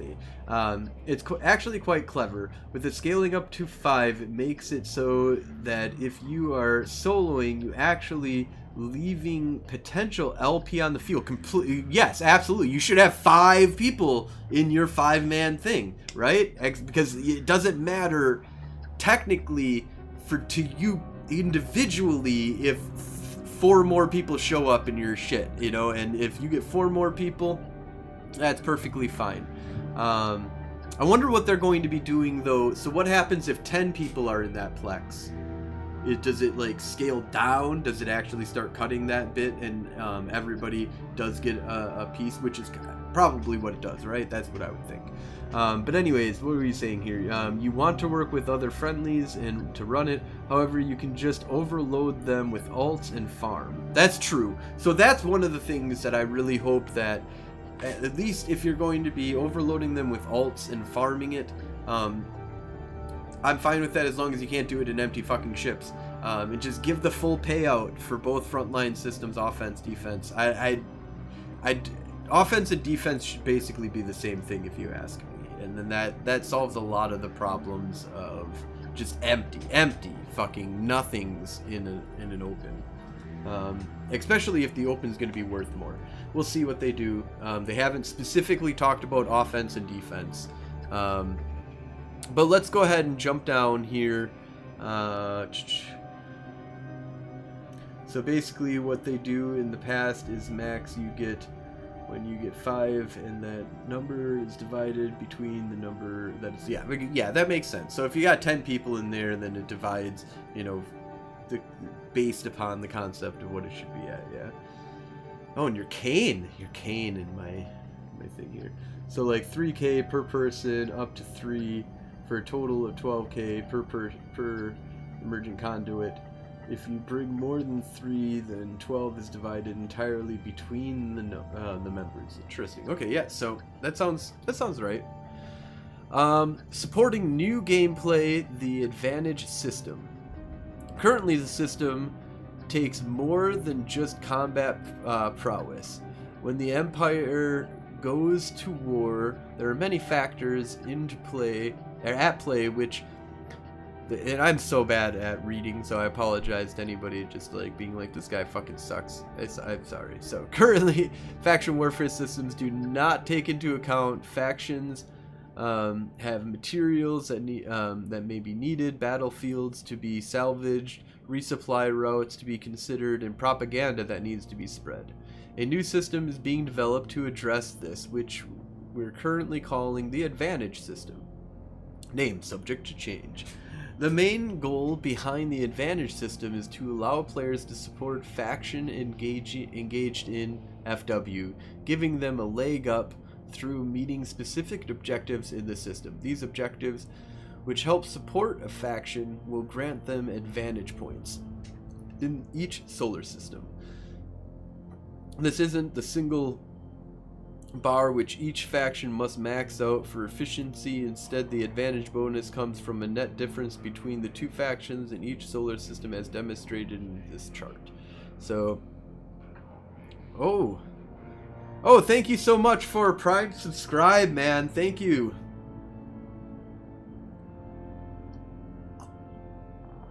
Thank you, Astaroth. Cheers, my friend. Combat Resource Wars, baby. So yeah, so this is something that I would love to see. Hey, stream! How's it going, Battle Wrath? So this is something that I'm really kind of excited about. So this kind of goes into the whole declaring yourself for a faction, right? This allegiance system that they're trying to develop. is the resource war kind of thing. Kind of reminds me of, is like, you know, pick a side. You don't have to do the PvP aspect. You can do the mining and the delivery of shit, and that'll give you an advantage here, you know. So what they're kind of talking about here is player activity contributions. So they're really vague as to what these are here exactly. But Defender has 2 adjacent combat command operations in this example, and so that gives them kind of like a bonus here. And so, yeah, this is something that, oh, that is funny that Advantage system is reminiscent of Dust 514 system. So yeah, and they, back in the day, they had Dust 514 that if they were like winning the solar system, did it give you like more, it didn't give you more LP, it gave you like more points to like getting the system or something like that. I can't remember, and I think that that's kind of what they're kind of getting here at this. So the advantage bonus modifies the victory points rewards for factions in the system with a net advantage bonus. The advantage system will also allow a variety of new objectives to be introduced to faction warfare without the need to develop new systems, which means way more exciting upcoming challenges for you to tackle. We look forward to going into more detail, blah blah blah blah, and then there's the Q&A. We're going to go over the Q&A, but contributions are going to be like propaganda upwell structures, which I really like these. I want to blow up propaganda shit, and I want to drop pop propaganda shit. I love this idea. Love it. I think it's fucking awesome. Supplying stations with food. Right. We should have fucking, you know, you should be able to come in with a hauler and be like, I'm gonna haul for the Galente, and I'm gonna bring this shit, you know, like, also first-person shooter integration already set up and built around. You can have this. Yeah, I fucking love the idea. I think it was a damn shame that they did Dust 514 on the PlayStation 3, was it? It was PlayStation 3, it wasn't even the 4, it was 3, right? And then 4 came out like fucking immediately after. Should have been a launch on fucking 4. Anyways, because 4 is still around. 5, I got a 5, but not everybody has a 5. I'm special motherfuckers. Anyways, but I really like this, that other things can integrate into this, that this can be something that, you know, we have these propaganda stations and stuff like that, and that it makes it easier for you to take the system and take it back, and I'm all for this. I'm all for it. I love it. Anything to bring different ways of influencing the war zone. I mean, technically you still need to plex, but it might matter a lot more. So let's take a look here. So narrative arc and faction warfare. We've already begun to see the new advantage system play out in the first narrative arc. So I don't know about this. They need to like be more specific of how the advantage system is involved in this. But anyways, which will become part of the narrative prelude. Hey, wait a minute. Can I do this?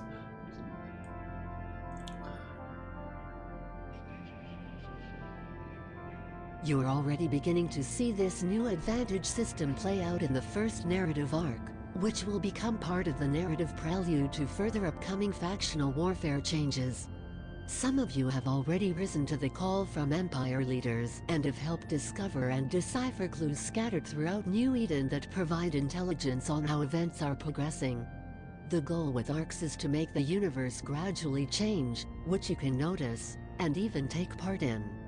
We'll be going into more detail on the status of the first arc and narrative-driven development later, but if you'd like to keep track of how things are heating up amongst the factions, participate in the storyline, and speculate on how ultimately this will impact factional warfare in EVE, you can follow the #Nudinas on Twitter and keep your eyes peeled for clues. So I tried. So what is this like? Hashtag. This is a hashtag, right? Hashtag New Eden News. I tried to find that on Twitter. I can't find shit. Am I the only one? Am I the stupid here? Can somebody give me a link to what the fuck this shit is? Because they should have linked this shit right here. This should be no. Stop. Shut up. Nobody gives a fuck what you're talking about. All right. Stop it. Go away. Exit. All right. So this right here should have been a link. I don't know why the fuck that's not a link, but that's basically it there. let's do a little bit of Q&A. Let's see if this works here. Let's do this. It's on the lore portal. How do you expect sieging a frontline system in the new FW system? Question related to Citadel changes. Aurora, when a system is sieged now, both sides set up a citadel in that system and hurl ships at each other. When they die, they wind up back in that citadel and repeat. Alternatively, you can go after the citadel and wait for a war timer or take a standings hit related to neutral citadels, which isn't very pleasant. The original proposal from last stream was to only allow pods to dock undock if your militia does not have control over a system. Admittedly, this means that current siege mechanics would not work, and we are discussing options. One such option from the community is that the pod limitation would only apply to non-frontline systems, and there would be no limitation on frontline systems. This becomes a little complicated due to differences between citadels and NPC stations, which currently have different docking rules. It's nice to have consistent rules applied, which would be a change from the current NPC station lockout mechanic. That is, you can dock in both citadels and NPC stations in frontline systems. This is still being discussed, but feedback is being heard. So this is interesting. So this is about the not as much of a fan of that. Which one? Hold on. Can you what happened? What are people talking about? People mentioning shit here. Well, where I'm like way behind. Well, if noted recently, they have. Oh my God, there's like a whole conversation going on here. Contributions are going to be like propaganda. Mobile structures. Well, if you note recently that they have been experimenting with events where you sign up for a team and try to win, with the Keldari event coming up, having that added to it seems, which means first-person player integration. Kidding, not kidding. Pretty sure it was 2. No, it was 3. Well, the Keldari have gotten the video footage and such since they own the systems with the Edencom facility. Yep, so that's kind of happened.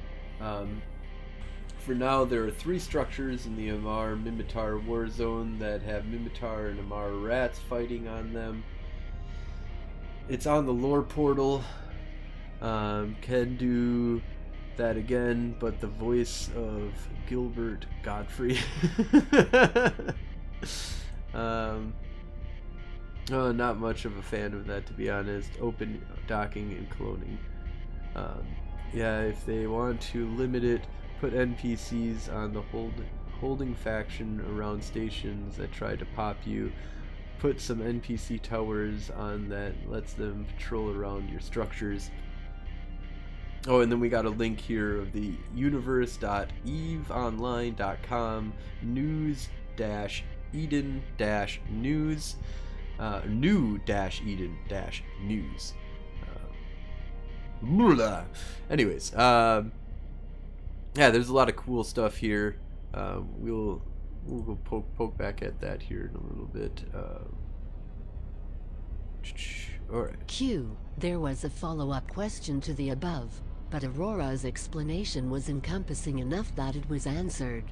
Side note, Aurora admitted that citadels were just kind of put on top of existing FW mechanics, thereby undoing some of the original mechanics, docking access lockout. But that the existing siege mechanics that exist because of them aren't without merit is pretty cool, that sides can throw ships at each other.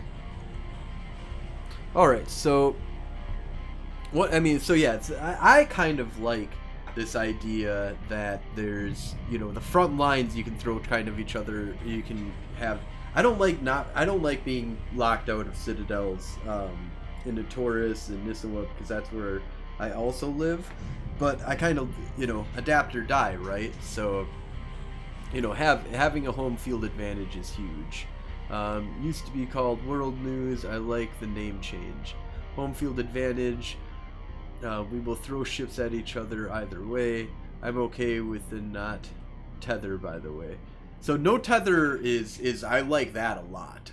Not being able to dock is really rough, unless you're in a pod or undocking in a pod. That's going to be kind of rough. That kind of sucks, I think, personally. But I kind of get it. I'm not. It just push the fucking war zone. You know, like it's all about this frontline system.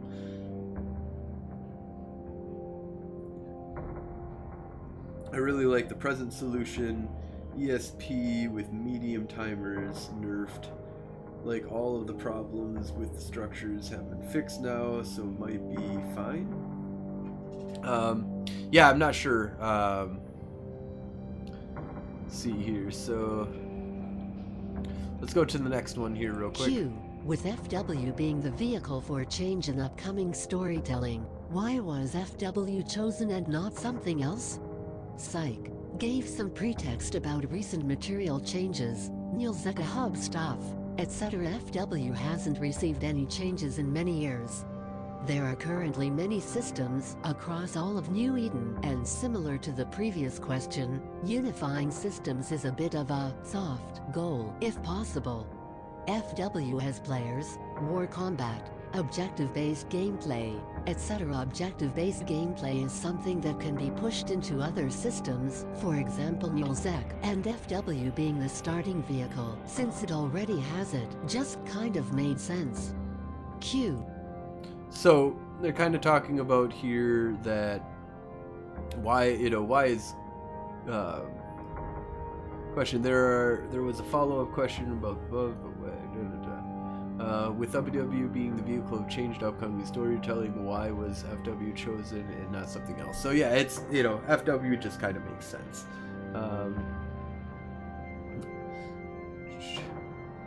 Basically, you all lack vision. Is that correct? Is the correct actor? We want to use the system for Sav once battle proving is over. Yeah, so you know they want to test bed Eve mechanics in faction warfare, and I think that's brilliant. I've talked about that a lot on my podcast. Is that, you know, let's go ahead and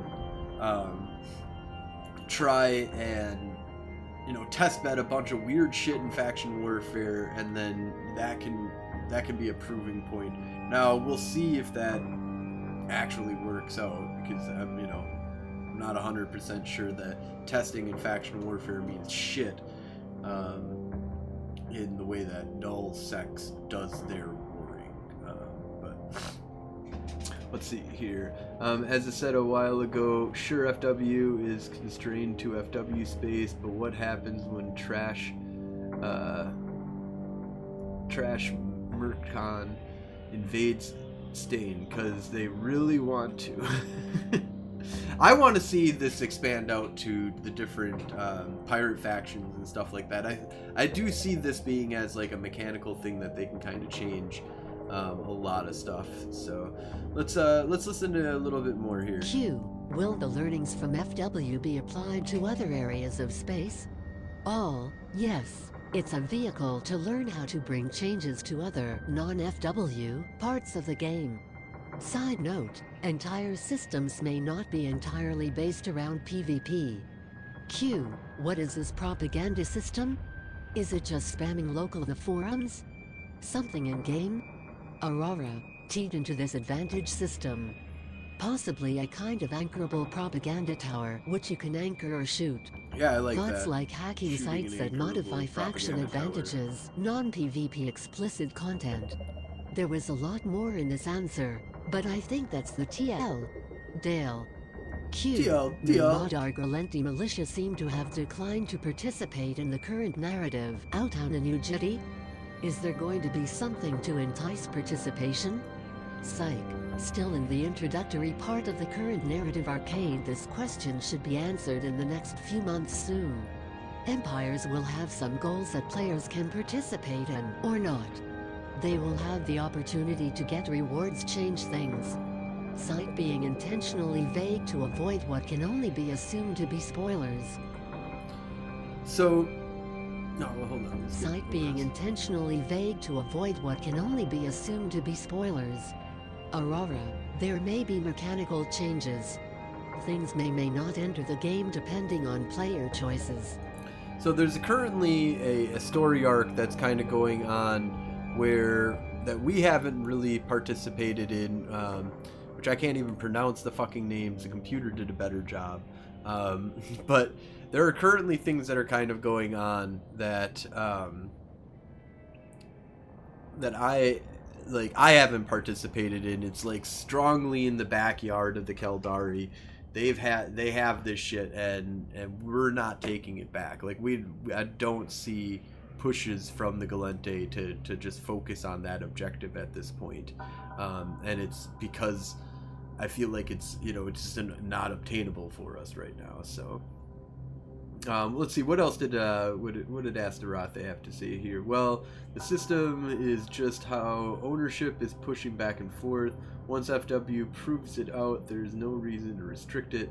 Galente can invade Keldari, Amar can invade the Sancha, Goons can invade Test, all the same system. Drifters can invade, I won't spoil it. We will find out what happens. Right. Alright. Things may not enter the game depending on player choices. Q. Are you looking at resetting the FW map when things go live? Psych Aurora. It's been brought up. There's apparently an answer, but it may change. It'll likely be discussed more at the end of summer towards the release. If there is a reset, it'll be driven through the ARC storyline and be announced well ahead of time so players are aware. Q. Is there any time where crazy ideas come up, but you entertain to see the merits? Aurora Psych. Yes. But we won't talk about when as an example, because it's actually being done. So they're gonna do something crazy! FW systems next to HISAC systems next door to opposing faction systems be considered front lines? Aurora. Yes. There won't be locking out an entire war zone.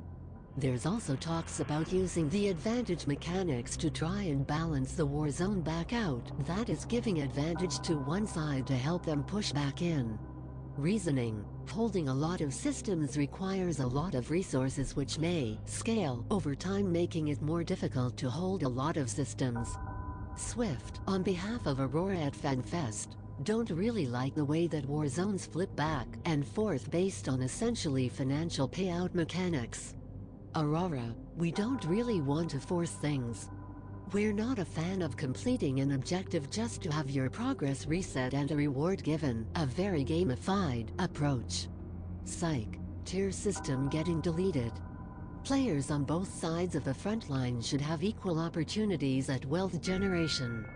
Side note, the original question asked above specifically mentioned opposing faction high seconds, but wasn't explicitly mentioned by Aurora in her answer. Not sure if that was intentional or not. That is, our Amar systems bordering Amar high seconds frontline systems?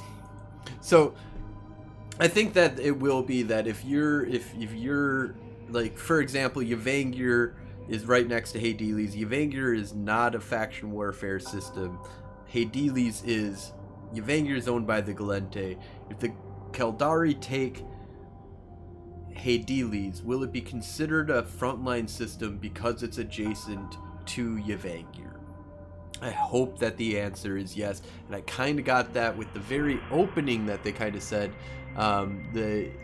Will FW, or yes, there won't be locking out of the entire war zone. So hopefully they won't. What empire do you support, Gul'dan? It's G-U-L-D-N, Gul'dan! G-U-L-D-N. No, anyways, Gul'dan. I support the Federation, the Galente Federation, as you can see with the nice little Federation frontline report. We've got the little Galente symbol there with the mesh. We actually have our alliance, the Federation frontline, in-game. We've got our picture now. Actually, let me bring that up. That's just kind of cool. Can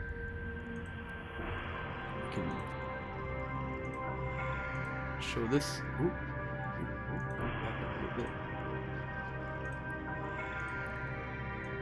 Yeah, check that out. That's our in-game symbol. We rock, man. This is because we're awesome. Anyways, let's see. Ooh, did it lose Not place? sure if that was intentional or not. That is our MR systems bordering MR high seconds frontline systems? Q. Current FW plexes respawn every 30 minutes?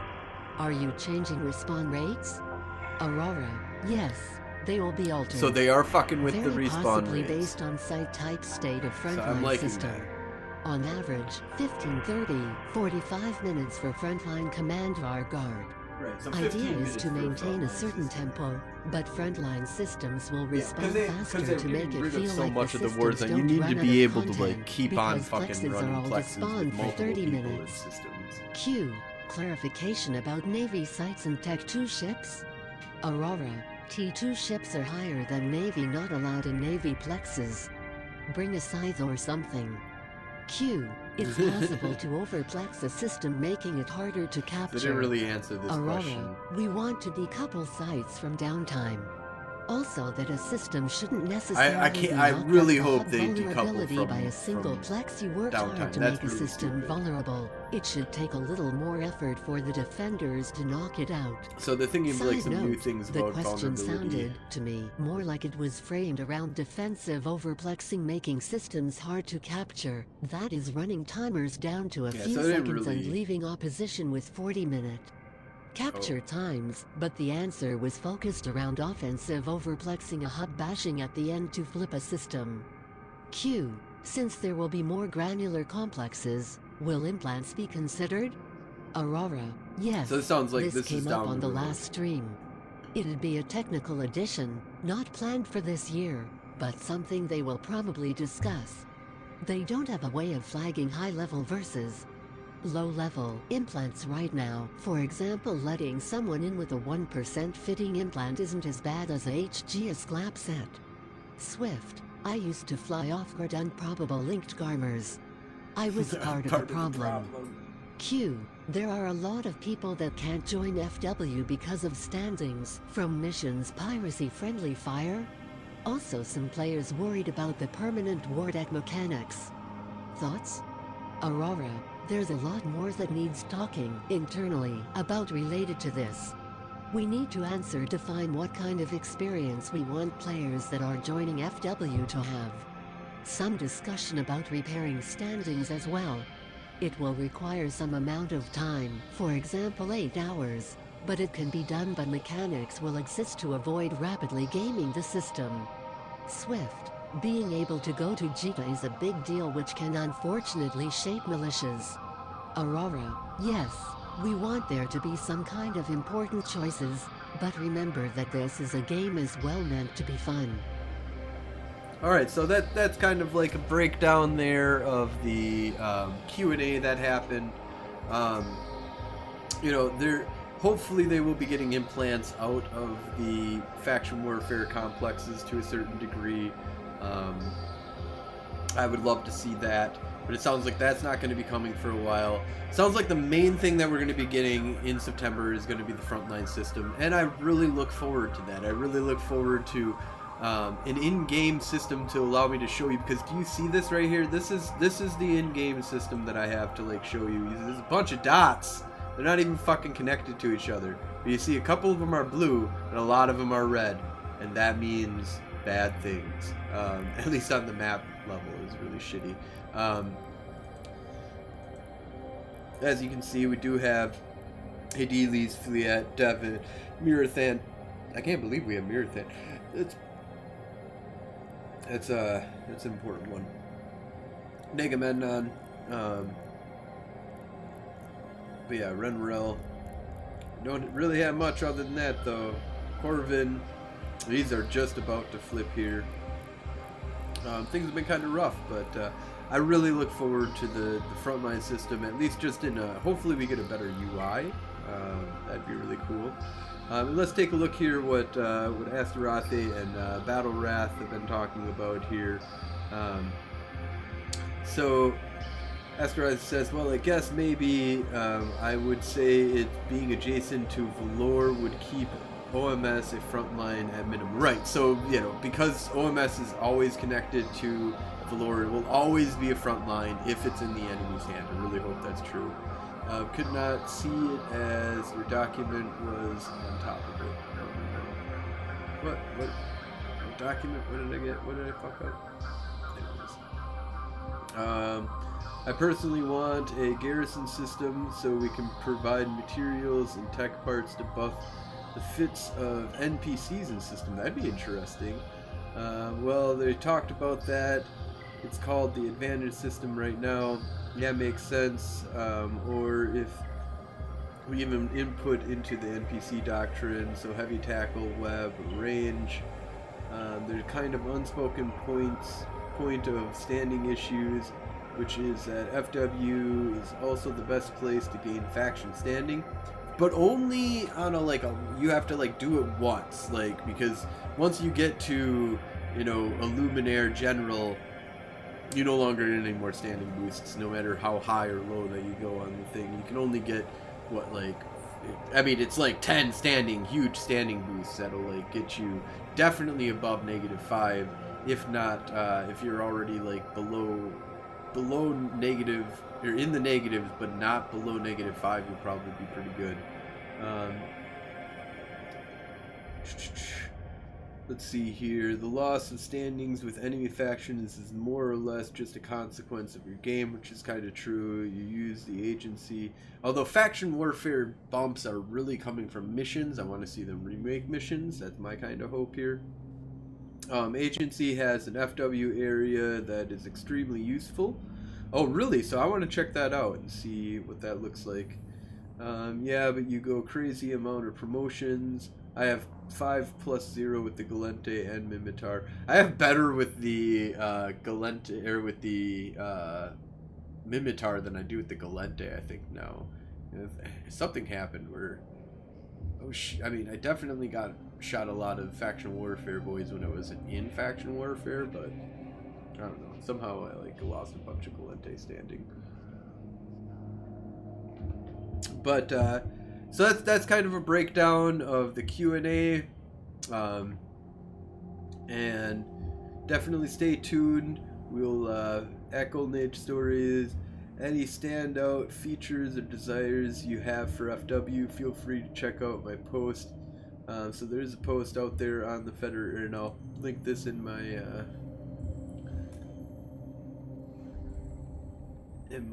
post here in the show notes. Meaning strategic goals for faction warfare. Meaningful strategic goals in faction warfare. What happens if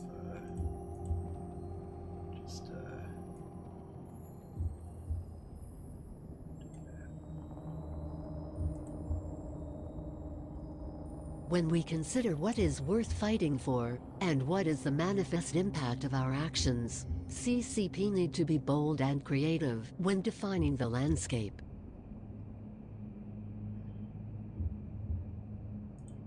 I would like to see some of the following features, but I welcome other replies on what they can do to make interesting characteristics. Major construction ports that have reduced cost fuel when producing faction-specific ships. Plus faction wants to hold this to expand their throughput. Enemy wants to reduce your economy of scale. NPCFW strongholds production sites. Facilities that impact the FW roaming NPCs, such as ship size or fittings. Plus faction wants to hold these to buff the NPCs that roam or spawn at FW sites. Enemy wants to reduce the threat level of NPCs at gates and FW sites. FW facilities that produce local effects. Capture and supply local FW facilities that might buff nerf armor rep, buff nerf shield rep, buff nerf afterburner micro warp effectiveness. Plus faction wants to tailor system effects to buff the defender. Enemy want to strike these sites to level the playing field. Faction resource sites, a site diorama that provides regional wealth buffs to mining and refining, produces fuel for FW facilities. Plus faction wants these to improve on economy and manufacturing capabilities. Enemy wants to reduce capabilities of faction they oppose. Faction prison sites of state prisoners, holds deadly NPCs. Yeah. Plus faction needs to secure these, or risk deadly NPCs starting to spawn. Target local faction enemy will seek to bust these to spawn NPCs that hunt the holding faction. Creates chaos. Yes, Warfare chaos! is material logistics, and while Steve has internal logistics per corporation alliance, we should have major set pieces that could have unique models to really make locations pop. These structures should be able to flip onto a holding faction, but would need to be multi-stage capture, such as 3 supporting systems holding infrastructure needed to capture the set piece. The idea here is to create manifest reasons to want to own systems that have far-reaching impact. For historical reference in the real world, this might be wanting to destroy major manufactures, bridges, train lines, airfields, harbors, specific tank production sites. Plus 2 World strength War II map disruptors, yes. 837,616, Need to come 168 yes, need to kilobits. come Link. huge. So I just watched the parts of FanFest that interested me. Alright, we're gonna pause that. So, we're gonna go ahead and wrap this up. I think we'll jump back into some solo PvP here after the podcast is finished up here.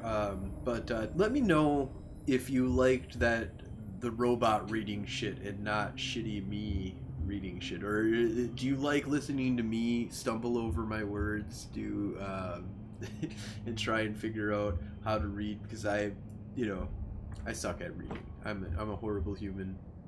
I failed the ability to do anything properly with my words sometimes when I'm reading. Anyways, but let me know what you think about that. If you'd rather have me reading shit and stumbling over myself, maybe becoming a better reader in the process, or should I just have the robot do it? Let me know. Maybe I'll put a question to it. I feel like this is just one big guilt trip, not gonna lie. Oh, what? Well, it takes some burden off of you and removes language a bit if people don't have English as their first language. But I'd mix it up. Yeah, so yeah, mix it up. That's good. Let me know. You can always jump on here. We're doing this live on Twitch. Let me get my outro here. But yeah, thank you all for watching. If you're interested in joining up with the war effort, put an application into Golden Age Stories in-game. Alt, spies, welcome, whatever. We have the Federation Frontline. It is an alliance. If you're interested in joining, our one prerequisite is that you have Galente standings. We want to build an open community. People come hang out, have fun. We just want to get involved in faction warfare, build up a little community in faction warfare for you to participate in different activities, have different we got our Wednesday night fleets that we go out and do stuff with. So hit us on up. If you want to watch us live on Twitch, we broadcast every Sunday at 2200 Eve time. That's 5 p.m. Central Time. And if you missed the show live, you can watch us or listen to us on our podcast, the Federation Frontline Report. You can get that at federationfrontline.com. You can also get that on Spotify, iTunes, YouTube. We're out there, man. That's just the way that it is. If you have news that you'd like us to talk about on the show, go ahead and hit us up with an after action report. Anything that you want us to talk about, you can come on and just post your fucking link right away and be like, hey, talk about this shit. Just like Astaroth, or just like Battle Wrath did. So, come on in. You can hit me up, Frozen Space Fallout. This is Frozen Fallout in game. You can also hit us up at the Federation Frontline Report at gmail.com. So go ahead and hit us on up, and this has been a fun little time. Thank you all for joining me, and we'll be right back with some solo PvP fucking around in faction warfare. Have a great night.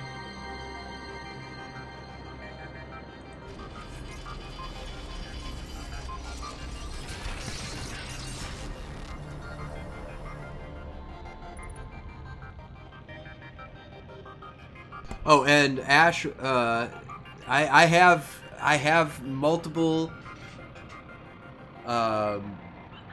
interviews that we have with Ash. Check us out. The past podcasts. I love hanging out with Ash. Ash is super fucking awesome. Thank you for everything that you do.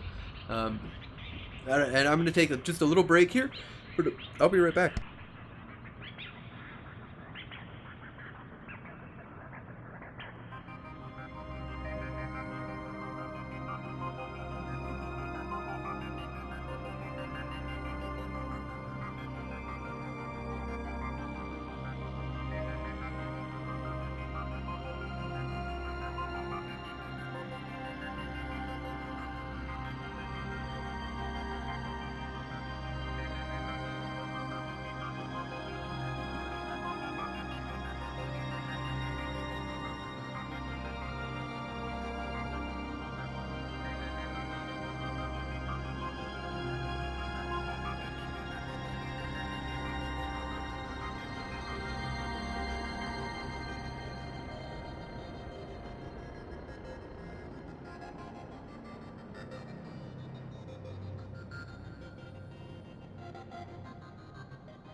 Alright, we are back.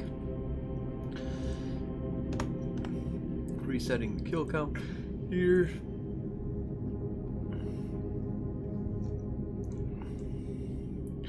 Oh, what's all this discussion? See Galente doing any kind of major reform. FW 2.0 looks bad at the moment.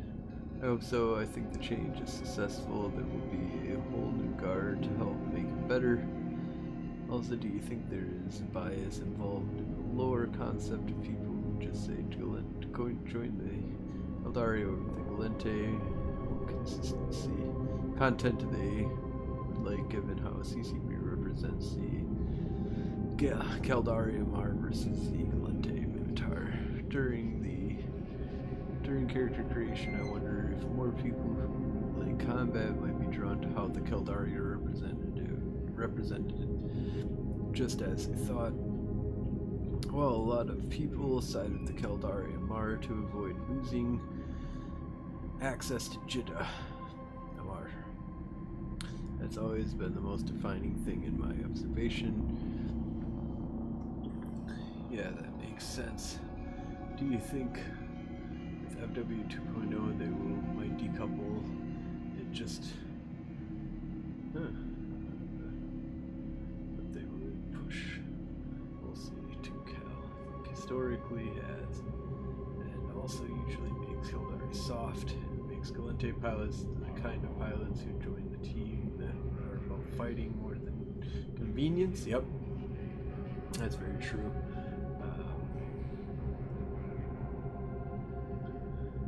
FW is half resurrected state is abnormal, by the way. Also, you really think most people join the fascists and the slavers versus democracy and tribal free slaves? So yeah, that is what, you know, we've got at least the story on our side, and I don't want to be a slaver.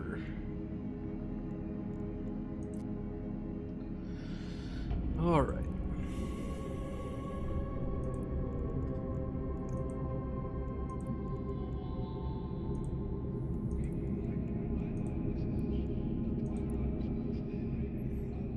I think I got my loyalty points at some point.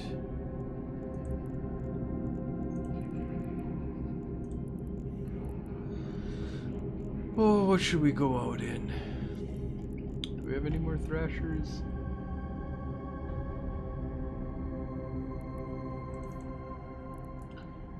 Kitey Blap Blap. What's that?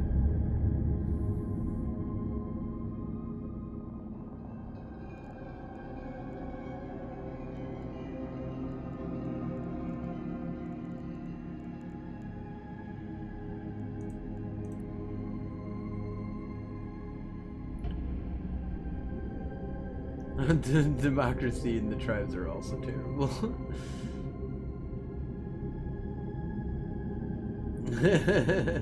Well, I think in a game we can be more monster. Yeah, this does open up the ability to be monsters, that's for sure.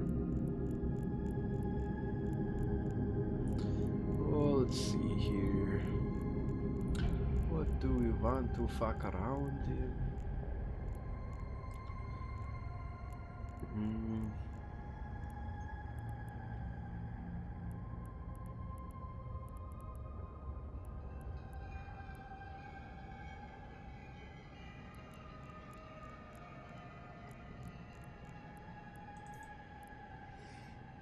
Got a bunch of these nutsacks just get blown up, I think. Alright, I'll be right back though.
Alright, let's get some Lords of the Trident back up here. And,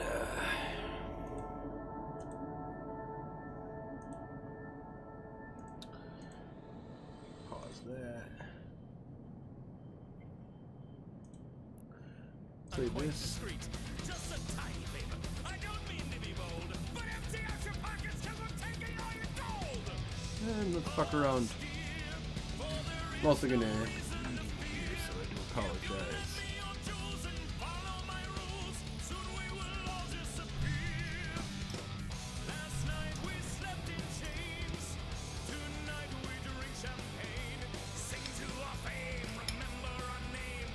We are the brothers of Cain.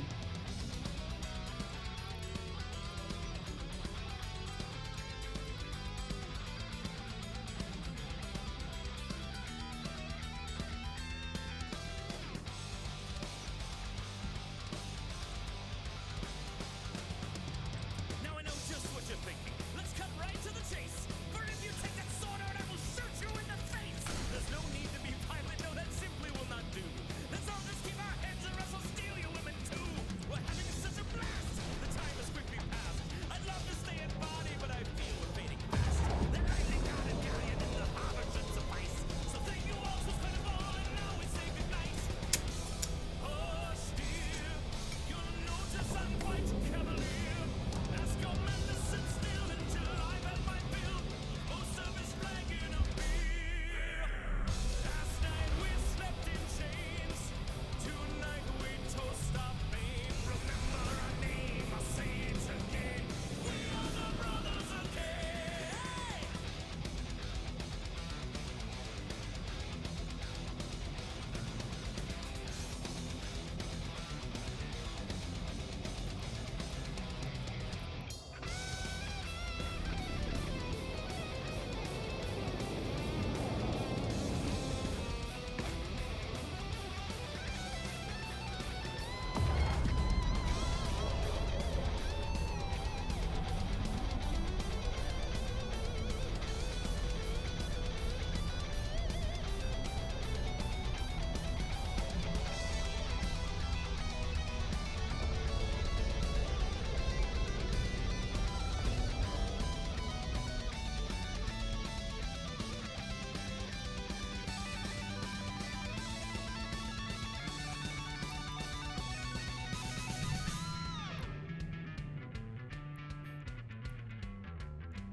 Last night we slept in chains. Tonight we drink champagne. Sing to our fame. Remember our name. We are the brothers of Cain. Tonight you're bound and gagged. Now raise the blackened flag. Remember our name. I'll say it again. We are the brothers of Cain.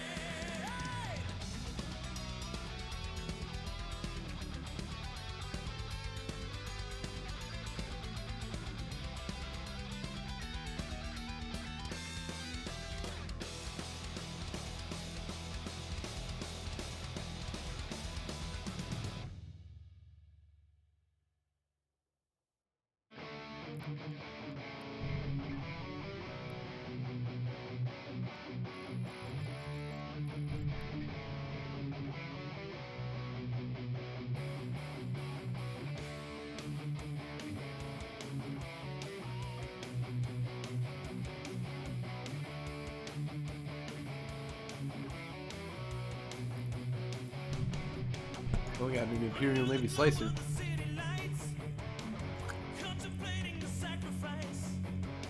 I lost my days, but I kept my nights. Socks alone in my hand. Locked and loaded, ready for the prowl. It's cougar season, the time is right. This wolf is ready to Astral.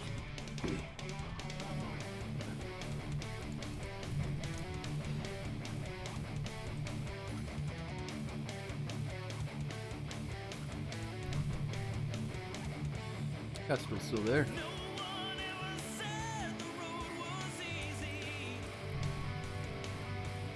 No one else can tell me how to live.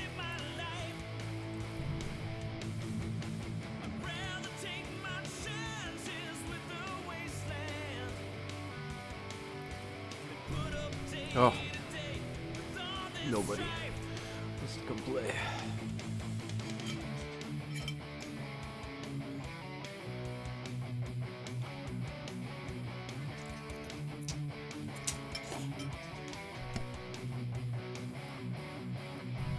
Friday or Monday, it's all the same. Forgot how long I've been playing my game. Everyone trying to pass the blame, and no one's stepping up. But I will stand and fight for what I feel is right. I've got an appetite for standing in the spotlight.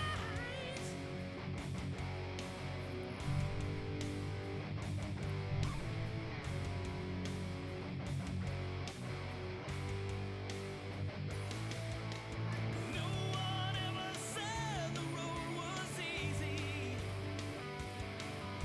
You gotta pay the toll when you hit the wall.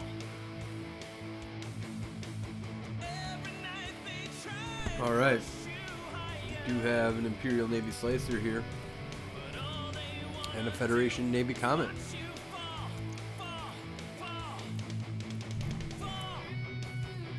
You're up against a wall that you give it all. They blue though. Now you watch you crawl.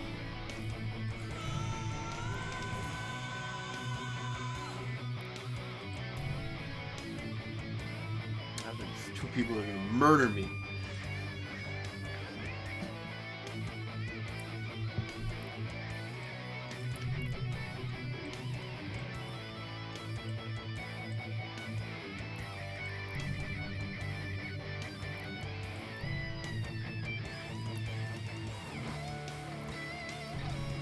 Oh, it's the Imperial Navy Slicer now.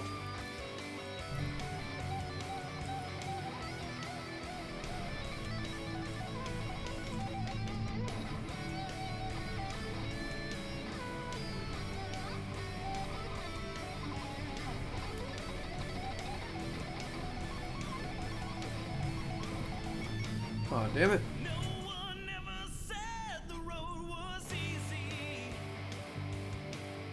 but no one else can tell me how to live my life.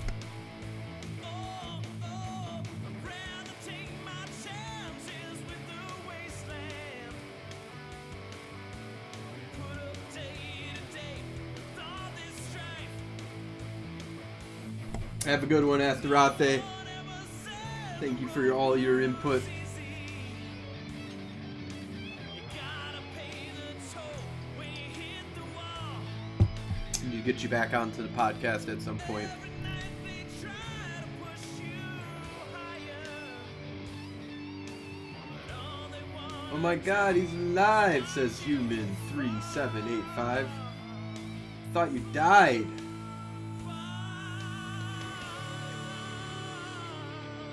No quits. 3 comments, horrible. No quit, not quit. Oh yeah.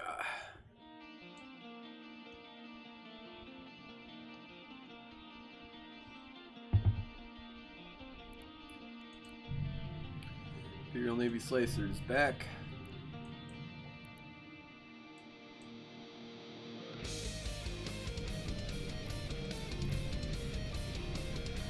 Have a good one, Astaroth. Salute.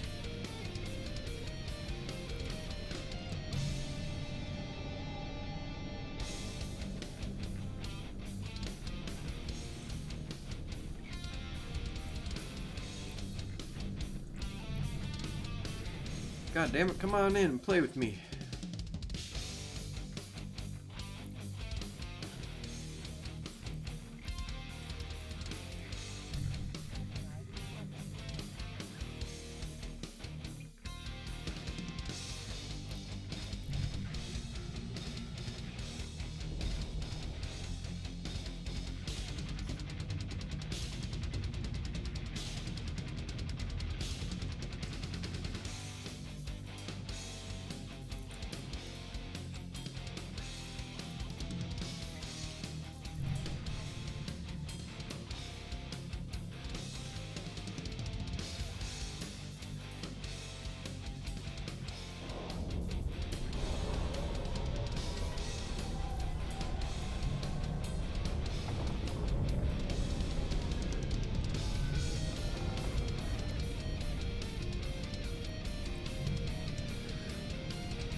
Atron.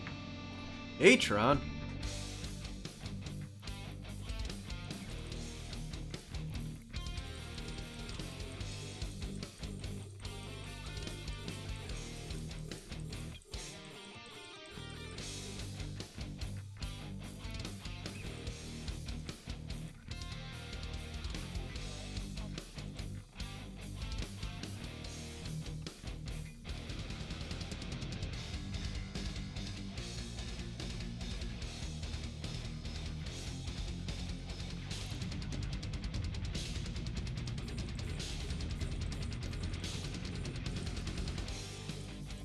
Nah, you got away.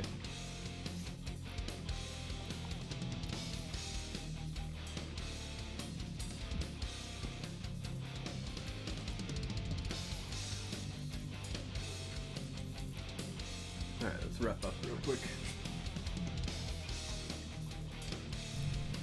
Ooh, here, no, the slice it back outside.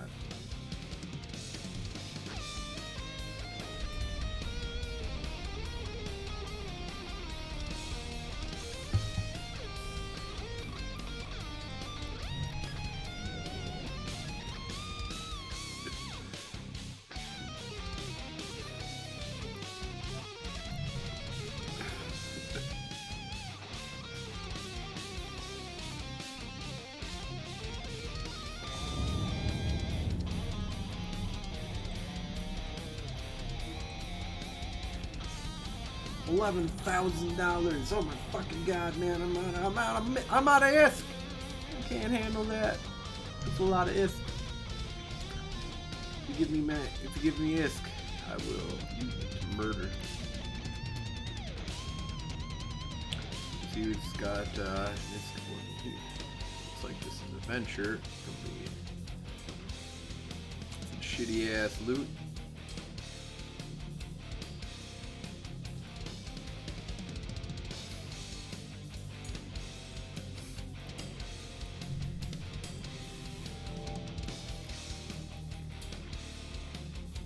Sure, we'll bring that along with us.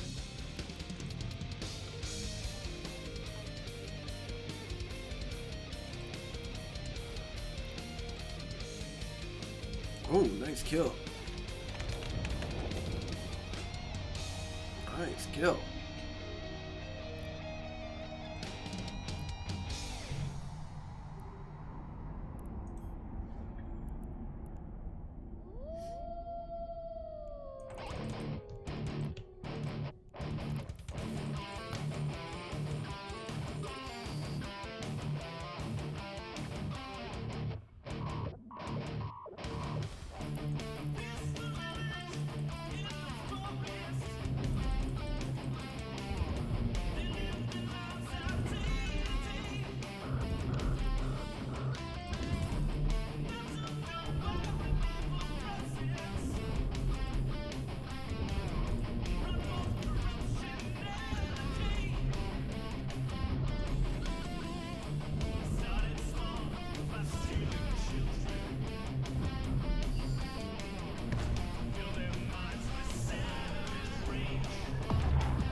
Wow. Oh, we got into a fight.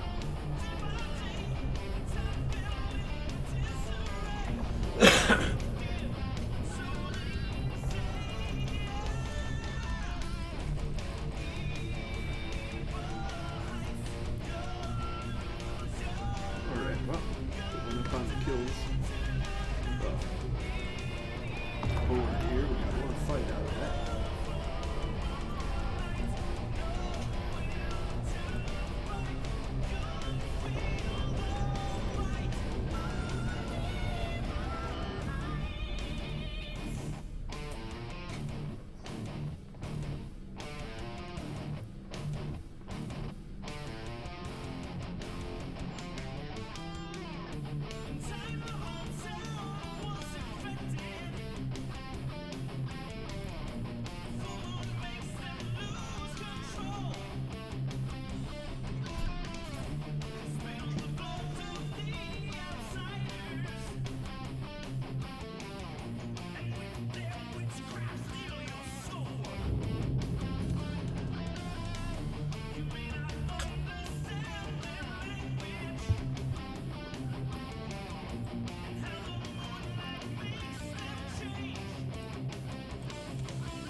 play with me.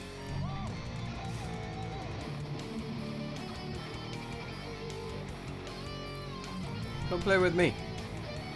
You can get away from me. Come on. You know what.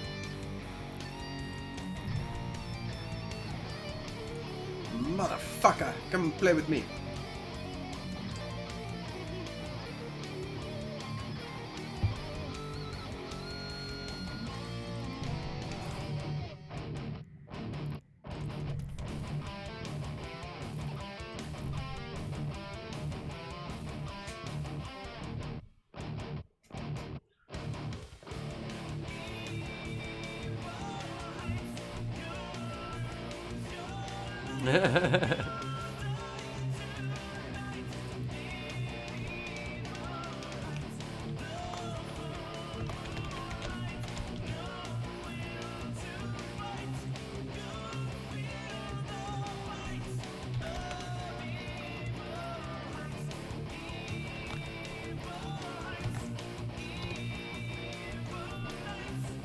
Thinks I got a mate. I ain't got a mate.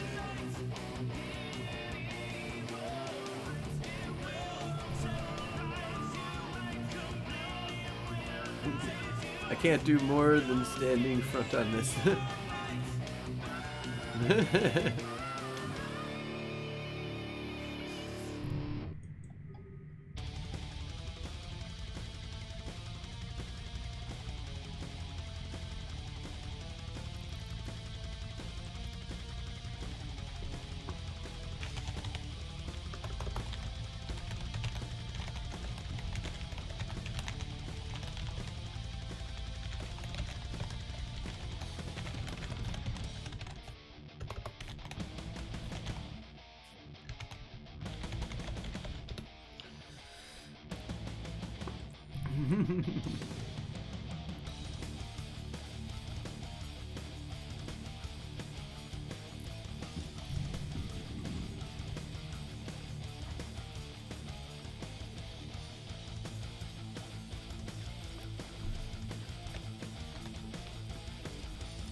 So say we all. So say we all.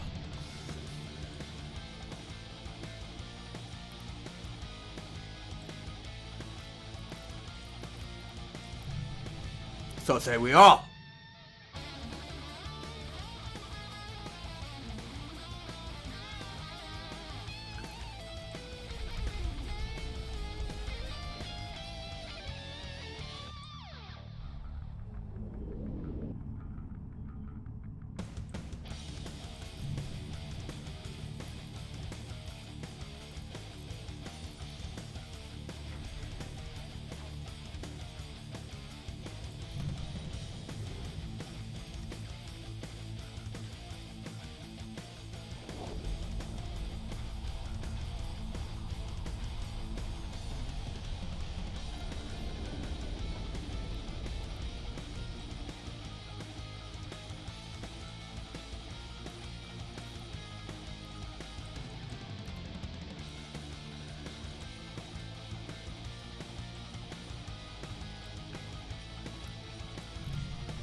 What do we get for here? Simulate. Nice goblet. Thank you, Cal Mill. This goblet is fucking awesome, dude. It's fucking got dragons on it. It's pretty fucking cool.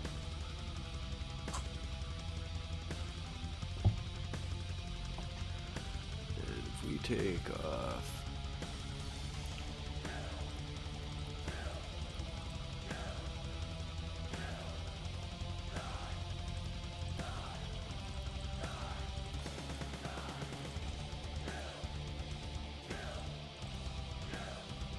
Ooh.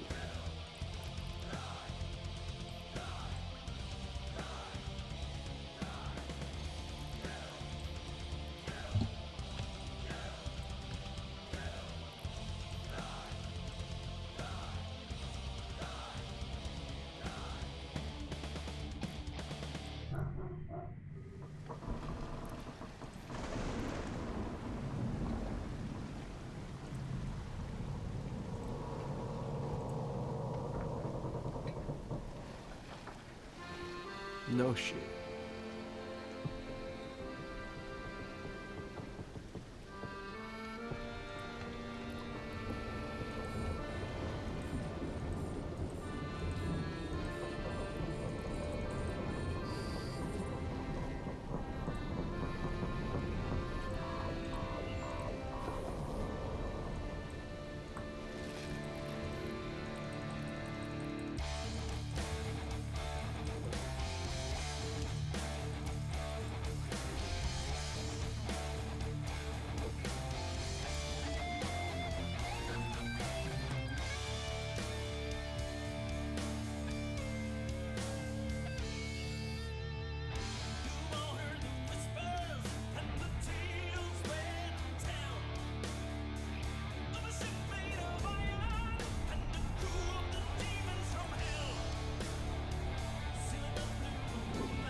Hi, hi, ho, and a hi, hi, he. Drunk and we'll pillage together, sailing the battle sea. Dragon's blood in the glass, or what? A little bit of dragon's blood in you.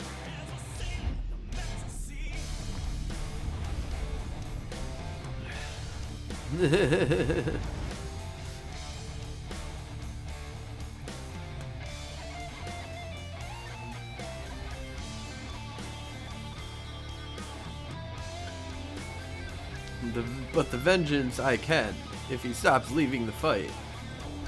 He's gotta point me, man. He's gotta point me.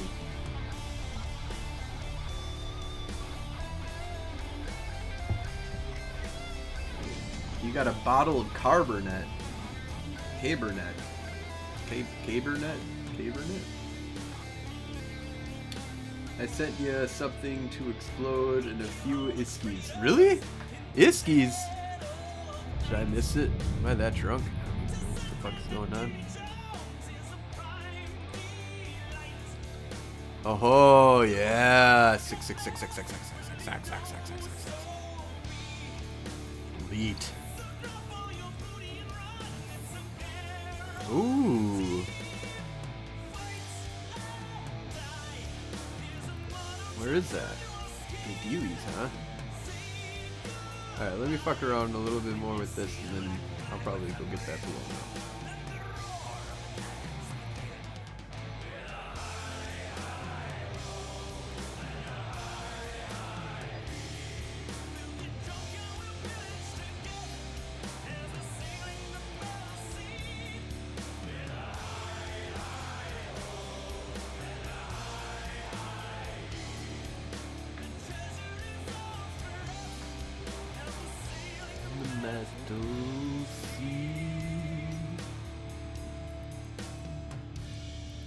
Oh, that looks like a funny one though. Amar victory!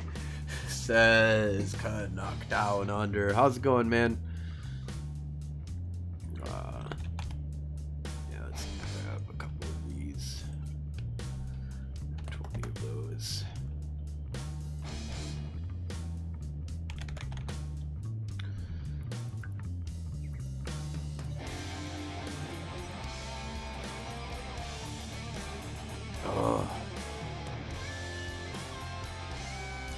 14.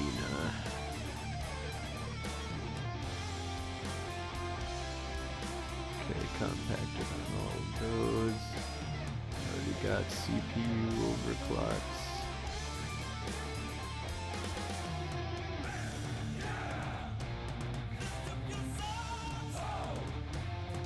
Oof.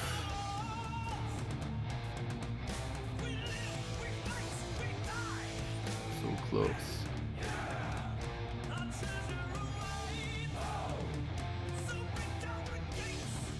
Those BT2.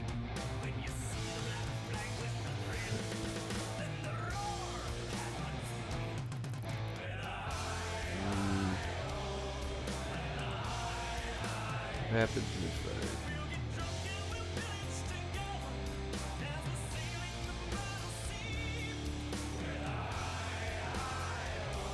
oh, is that even over? That is over. Wow. Even then, barely makes sense.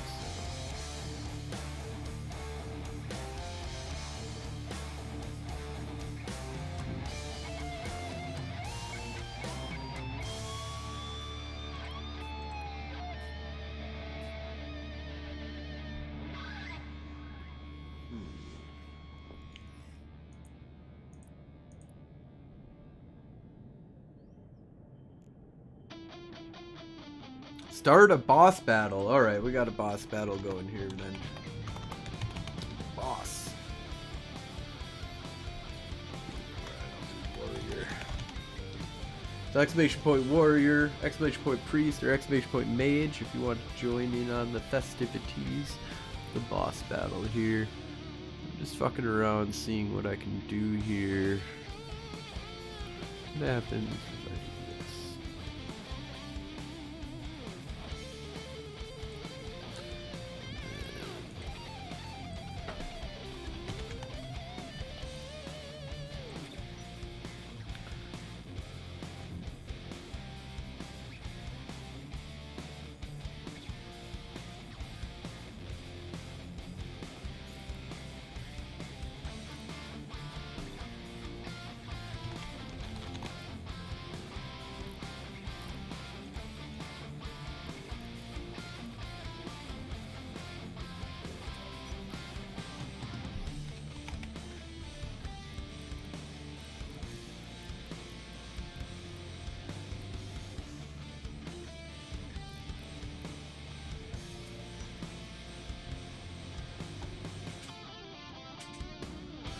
I don't think I have either of those. Oh, we're going up against a big tank, huh?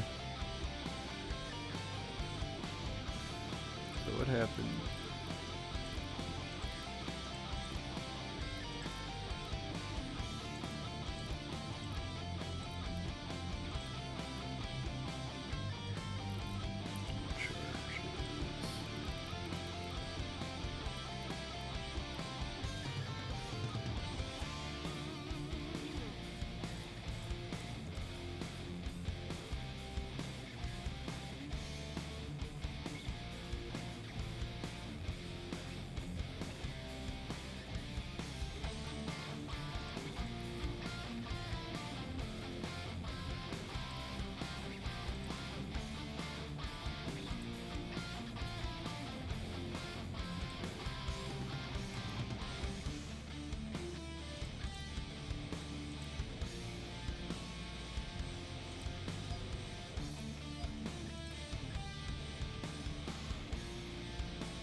We got to work with here.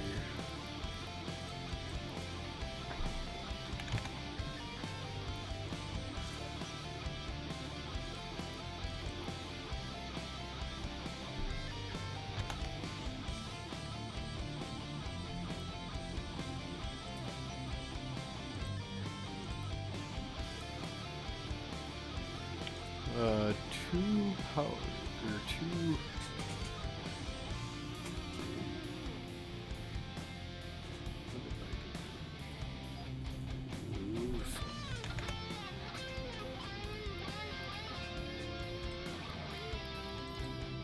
Compact.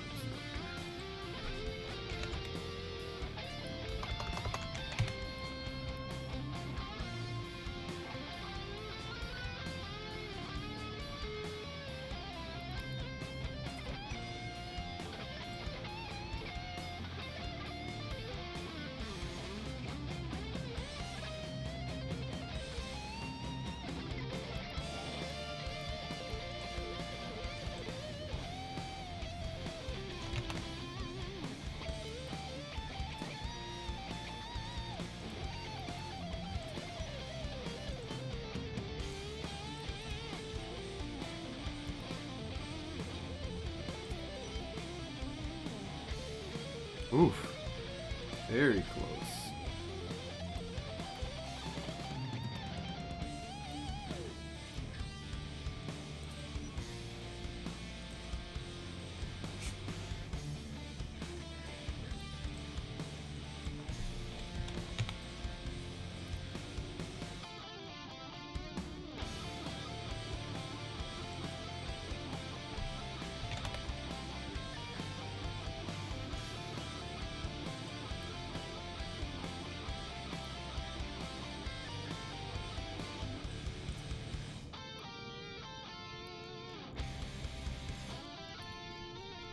Oh, I wonder if I don't have captains.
What? I don't know what I want to fit that with. So. Let's just go out.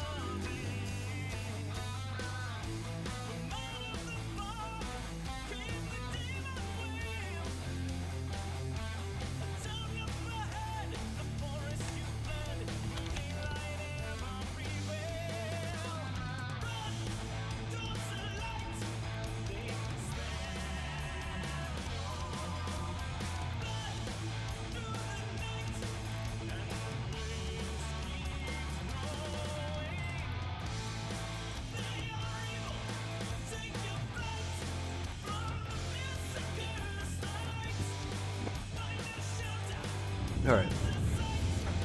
Let's go fuck around.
The boss scowls at me, Golden Age Stories.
Alright, let's go get in our worm and see where this fuckwad is at.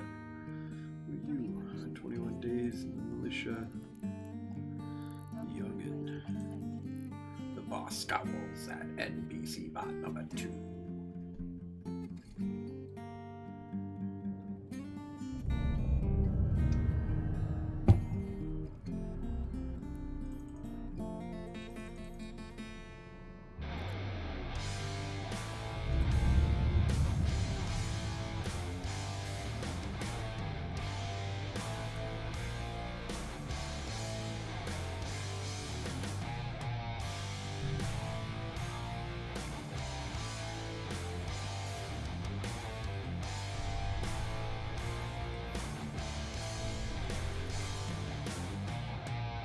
Souls that fall to neither heaven nor hell must prove their worth to escape the spell. Sentinel saints on a pride, their final resting place he will decide. He will not hear your feeble plea. Pick up your weapon, this is one degree. All the legions standing tall. The enforcer is the judge. Black Steel.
Aw, he left.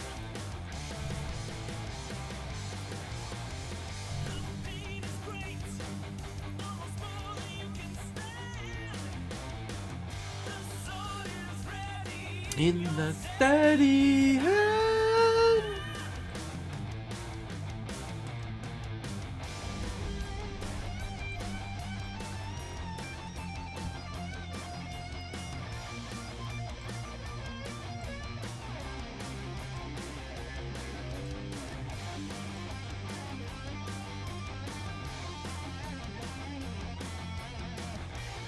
Cal, why'd you die?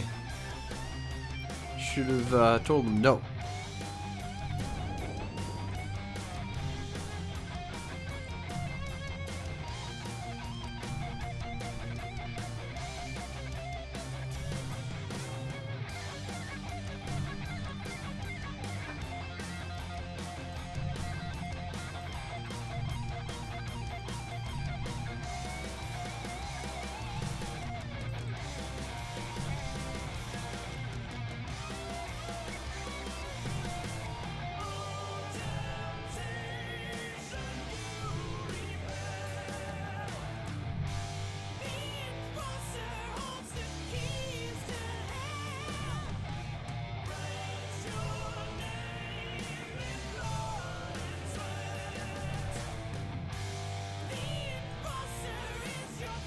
Final bat.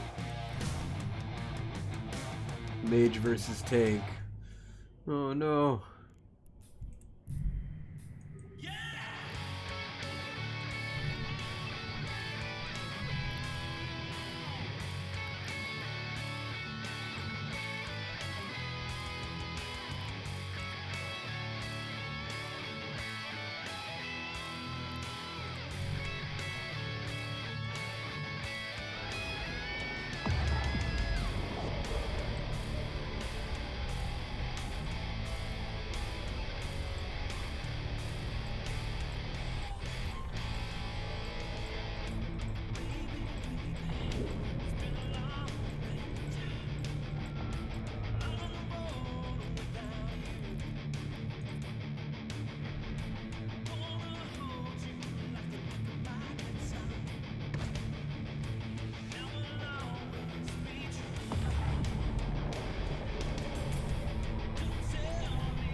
Oh, we defeated him.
Oh, the good old hunt for Radictor.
Oh, thank you. This is Lords of the Trident. As you can see it in the bottom right-hand corner next to the tips and cheers that are out there.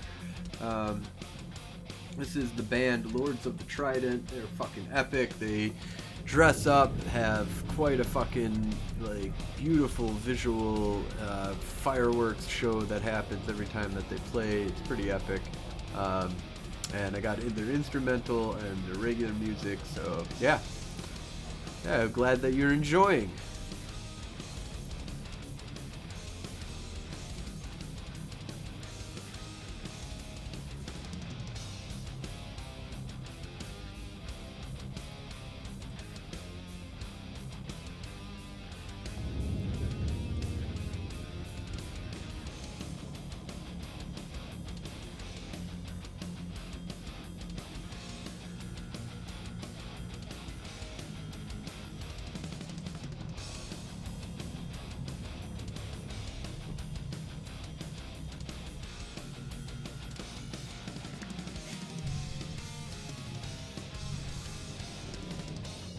Yeah, they're a local Madison band.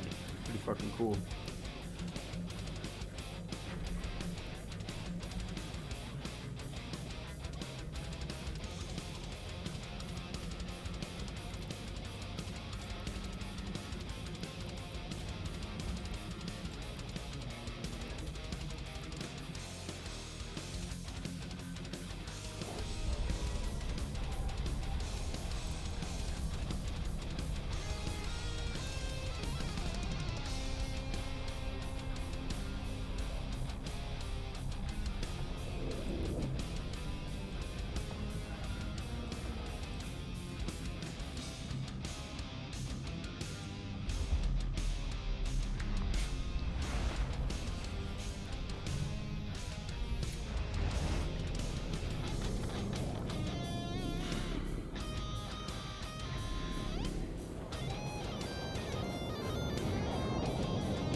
Alright, we're gonna get her fucked up here, man.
Alright, that was a good fight. That was a good fight.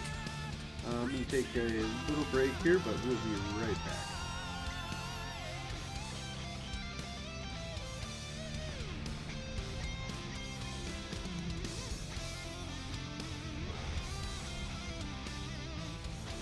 There we go.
Alright.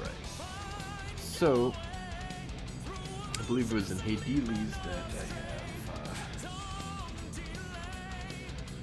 Oh. Forgot something real quick. Be right back.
Alright, let's go get a Garma Balloon.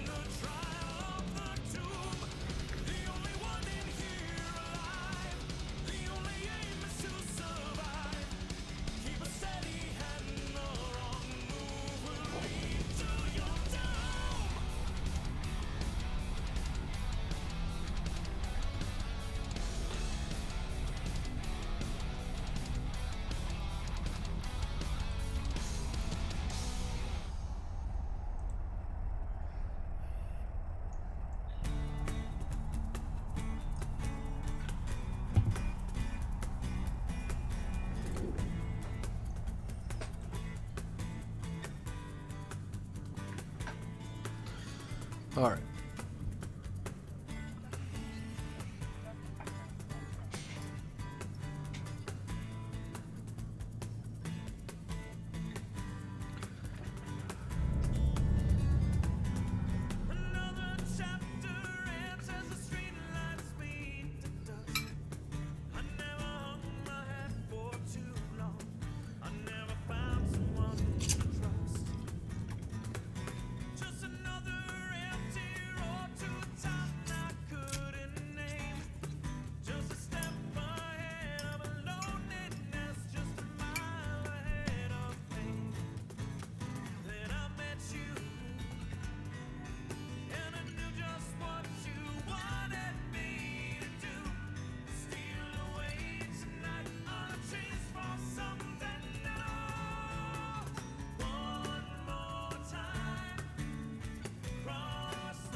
Yeah, it's been a little slow for me too.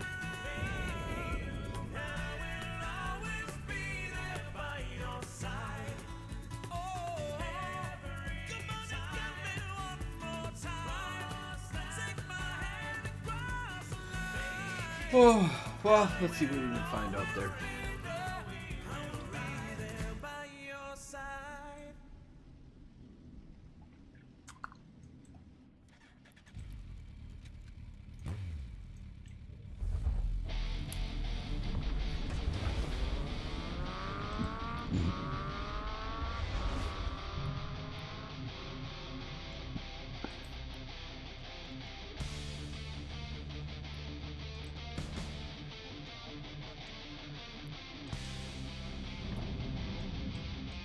It's Sunday night, you know. You'll have that.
Sorry, Navy.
Maybe a longer point.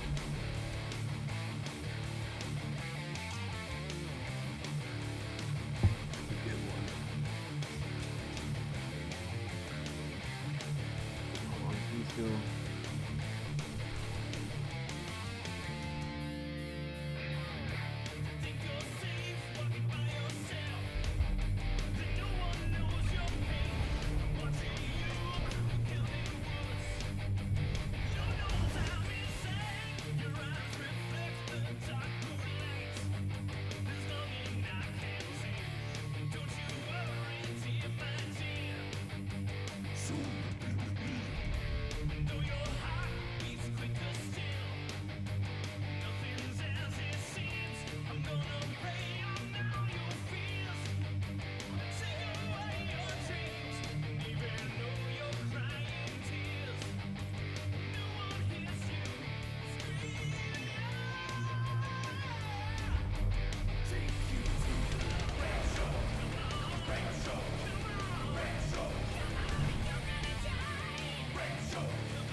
Oh, it got into another fight. That up on the board.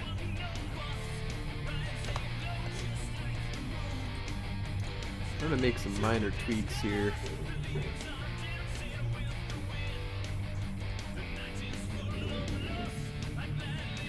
See what kind of disruptors I have and what need a dampener.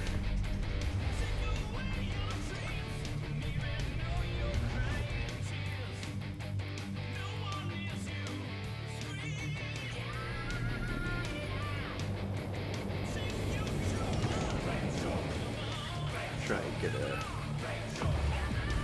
better pod for this too.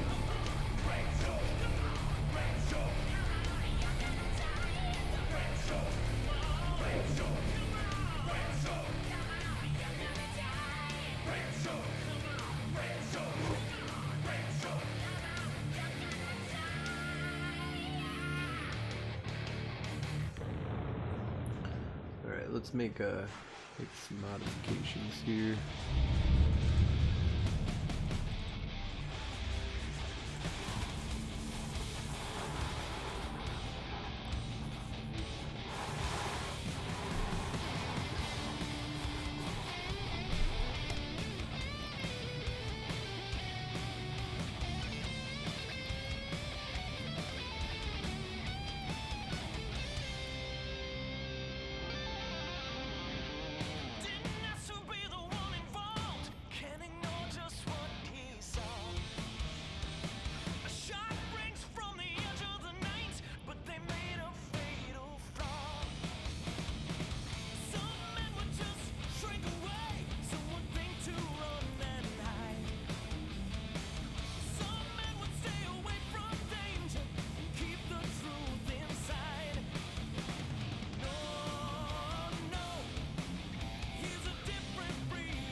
Alright, let's go. Let's see what we can get here. Got ourselves a expensive disruptor, expensive micro warp drive. We overheat this baby. 6.8, 4.8, 4.7 off the bat there.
Ah, almost got him.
we go.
Alright, well, the D&D game is canceled, so I do not have a thing to do tonight. Let's continue on with our streaming, huh?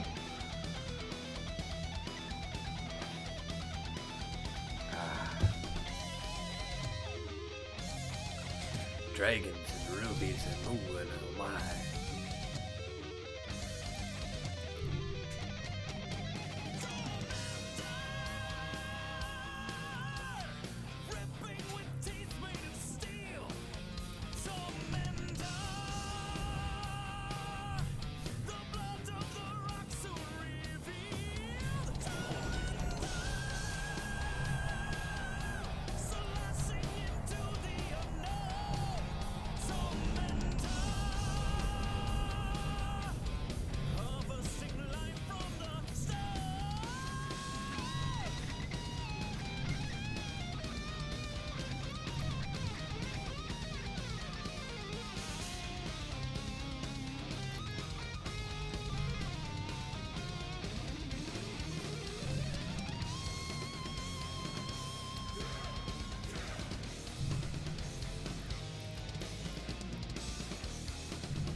Alright, let's go looking. Did I win the fight? No. Nobody won. Nobody lost. Just,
boss fight. Alright, we'll do another boss fight.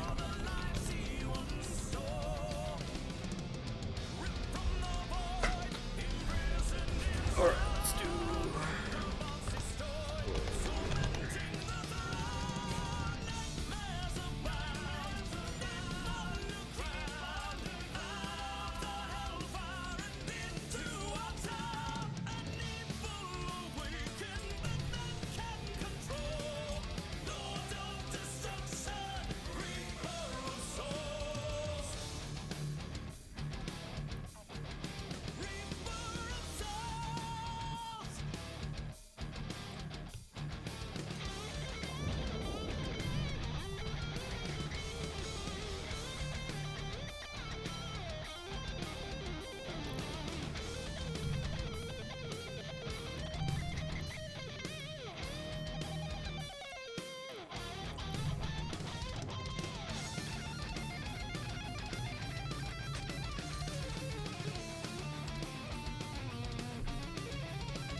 You're up against the tank boss again.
Alright, we're gonna take a little break here, but we will be right back, and we're gonna fuck around in a Daredevil here a little bit.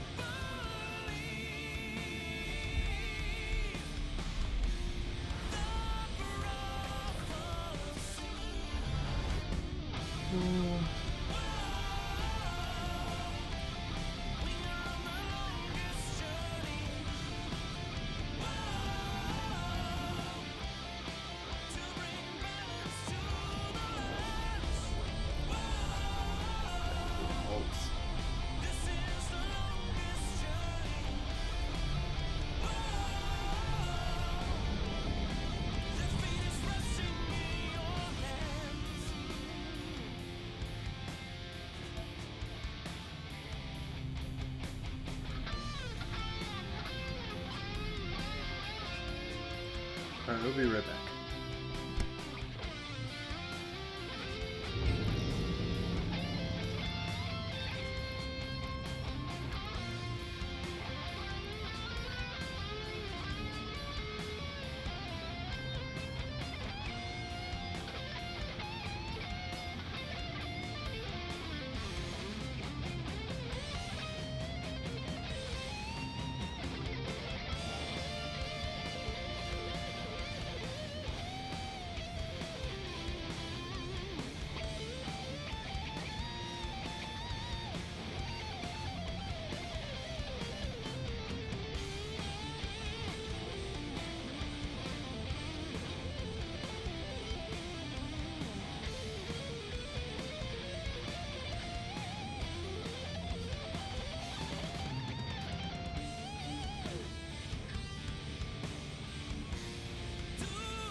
Alright, sorry about that. We're back. What do we have here?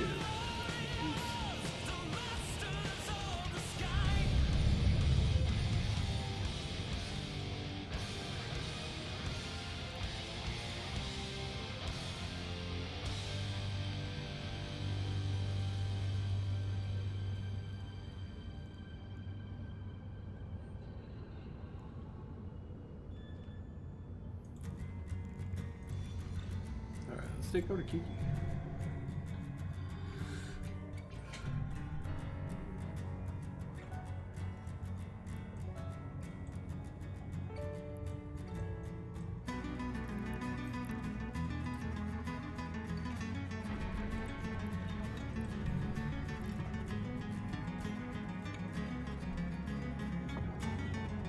My tank is almost dead.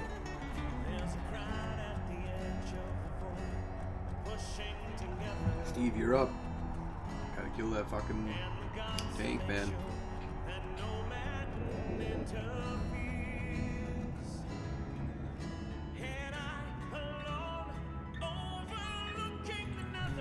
Keeps number one.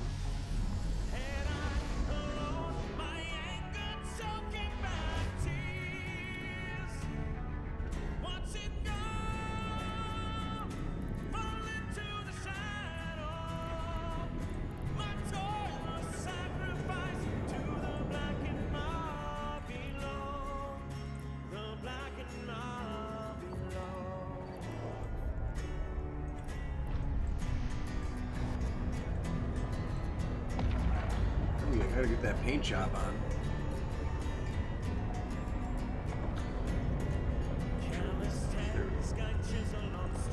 We're back.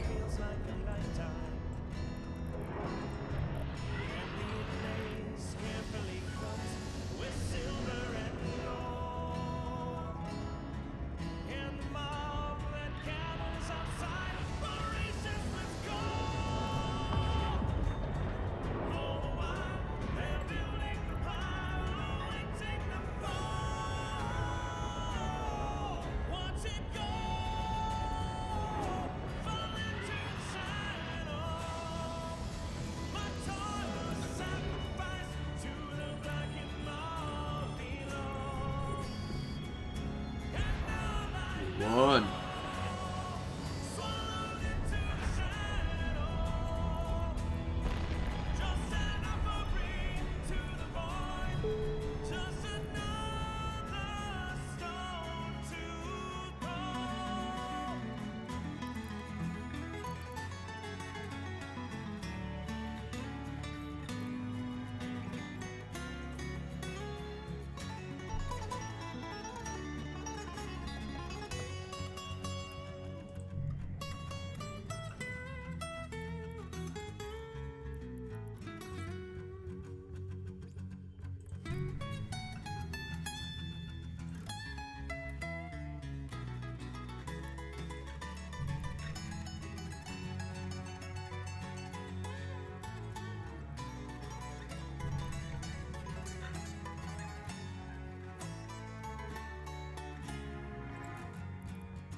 Good night, buddy. Have a good one.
Alright, well, that's another fight and a kill.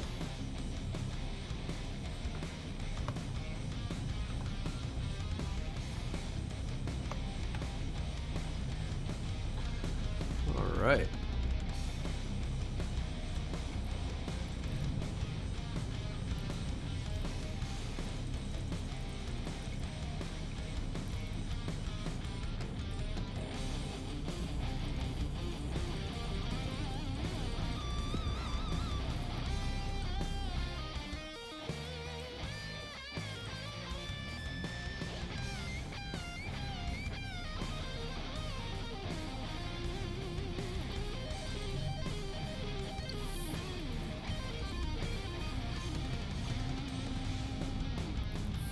Oh, poor guy. Oh.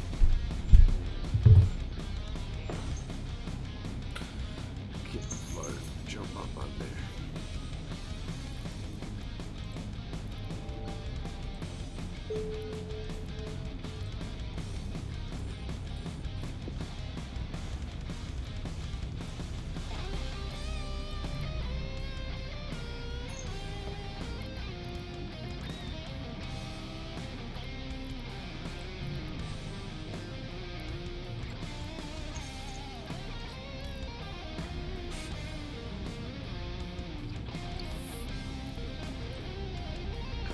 No implants.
we're just chilling out here on this small outpost, waiting to see if somebody will come in and play with us.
Oh yeah, just chilling out, relaxing.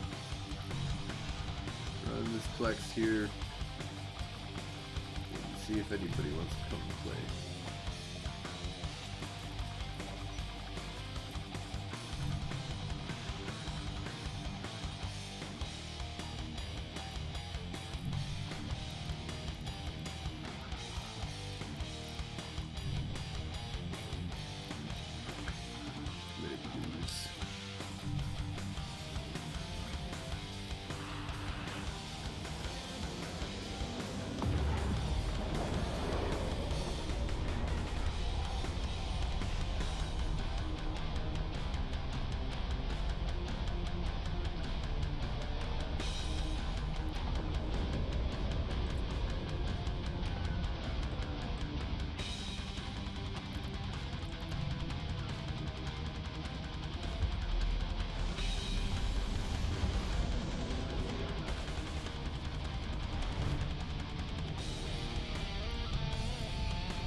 Way.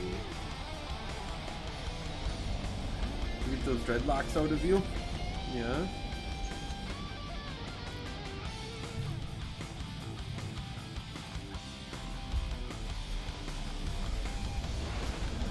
My Captain Catherine Janeway.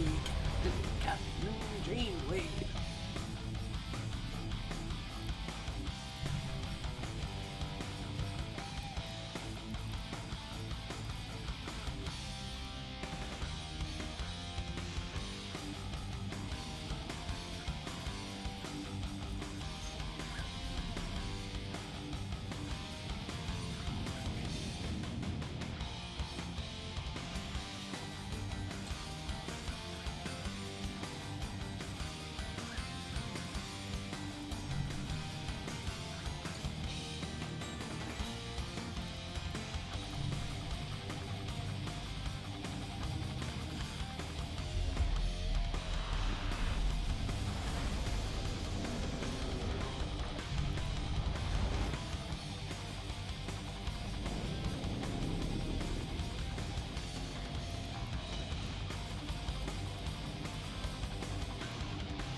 go ahead and move on, move on.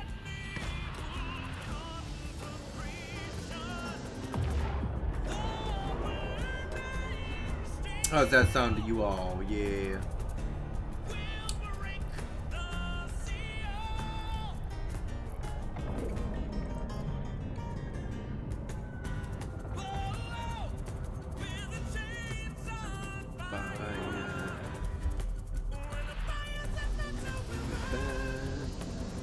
Whoa, the chains on fire. The chains on fire.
Alright, I think we're gonna go ahead and call it a night here. I do have to work in the morning, so I can't be staying up too late here.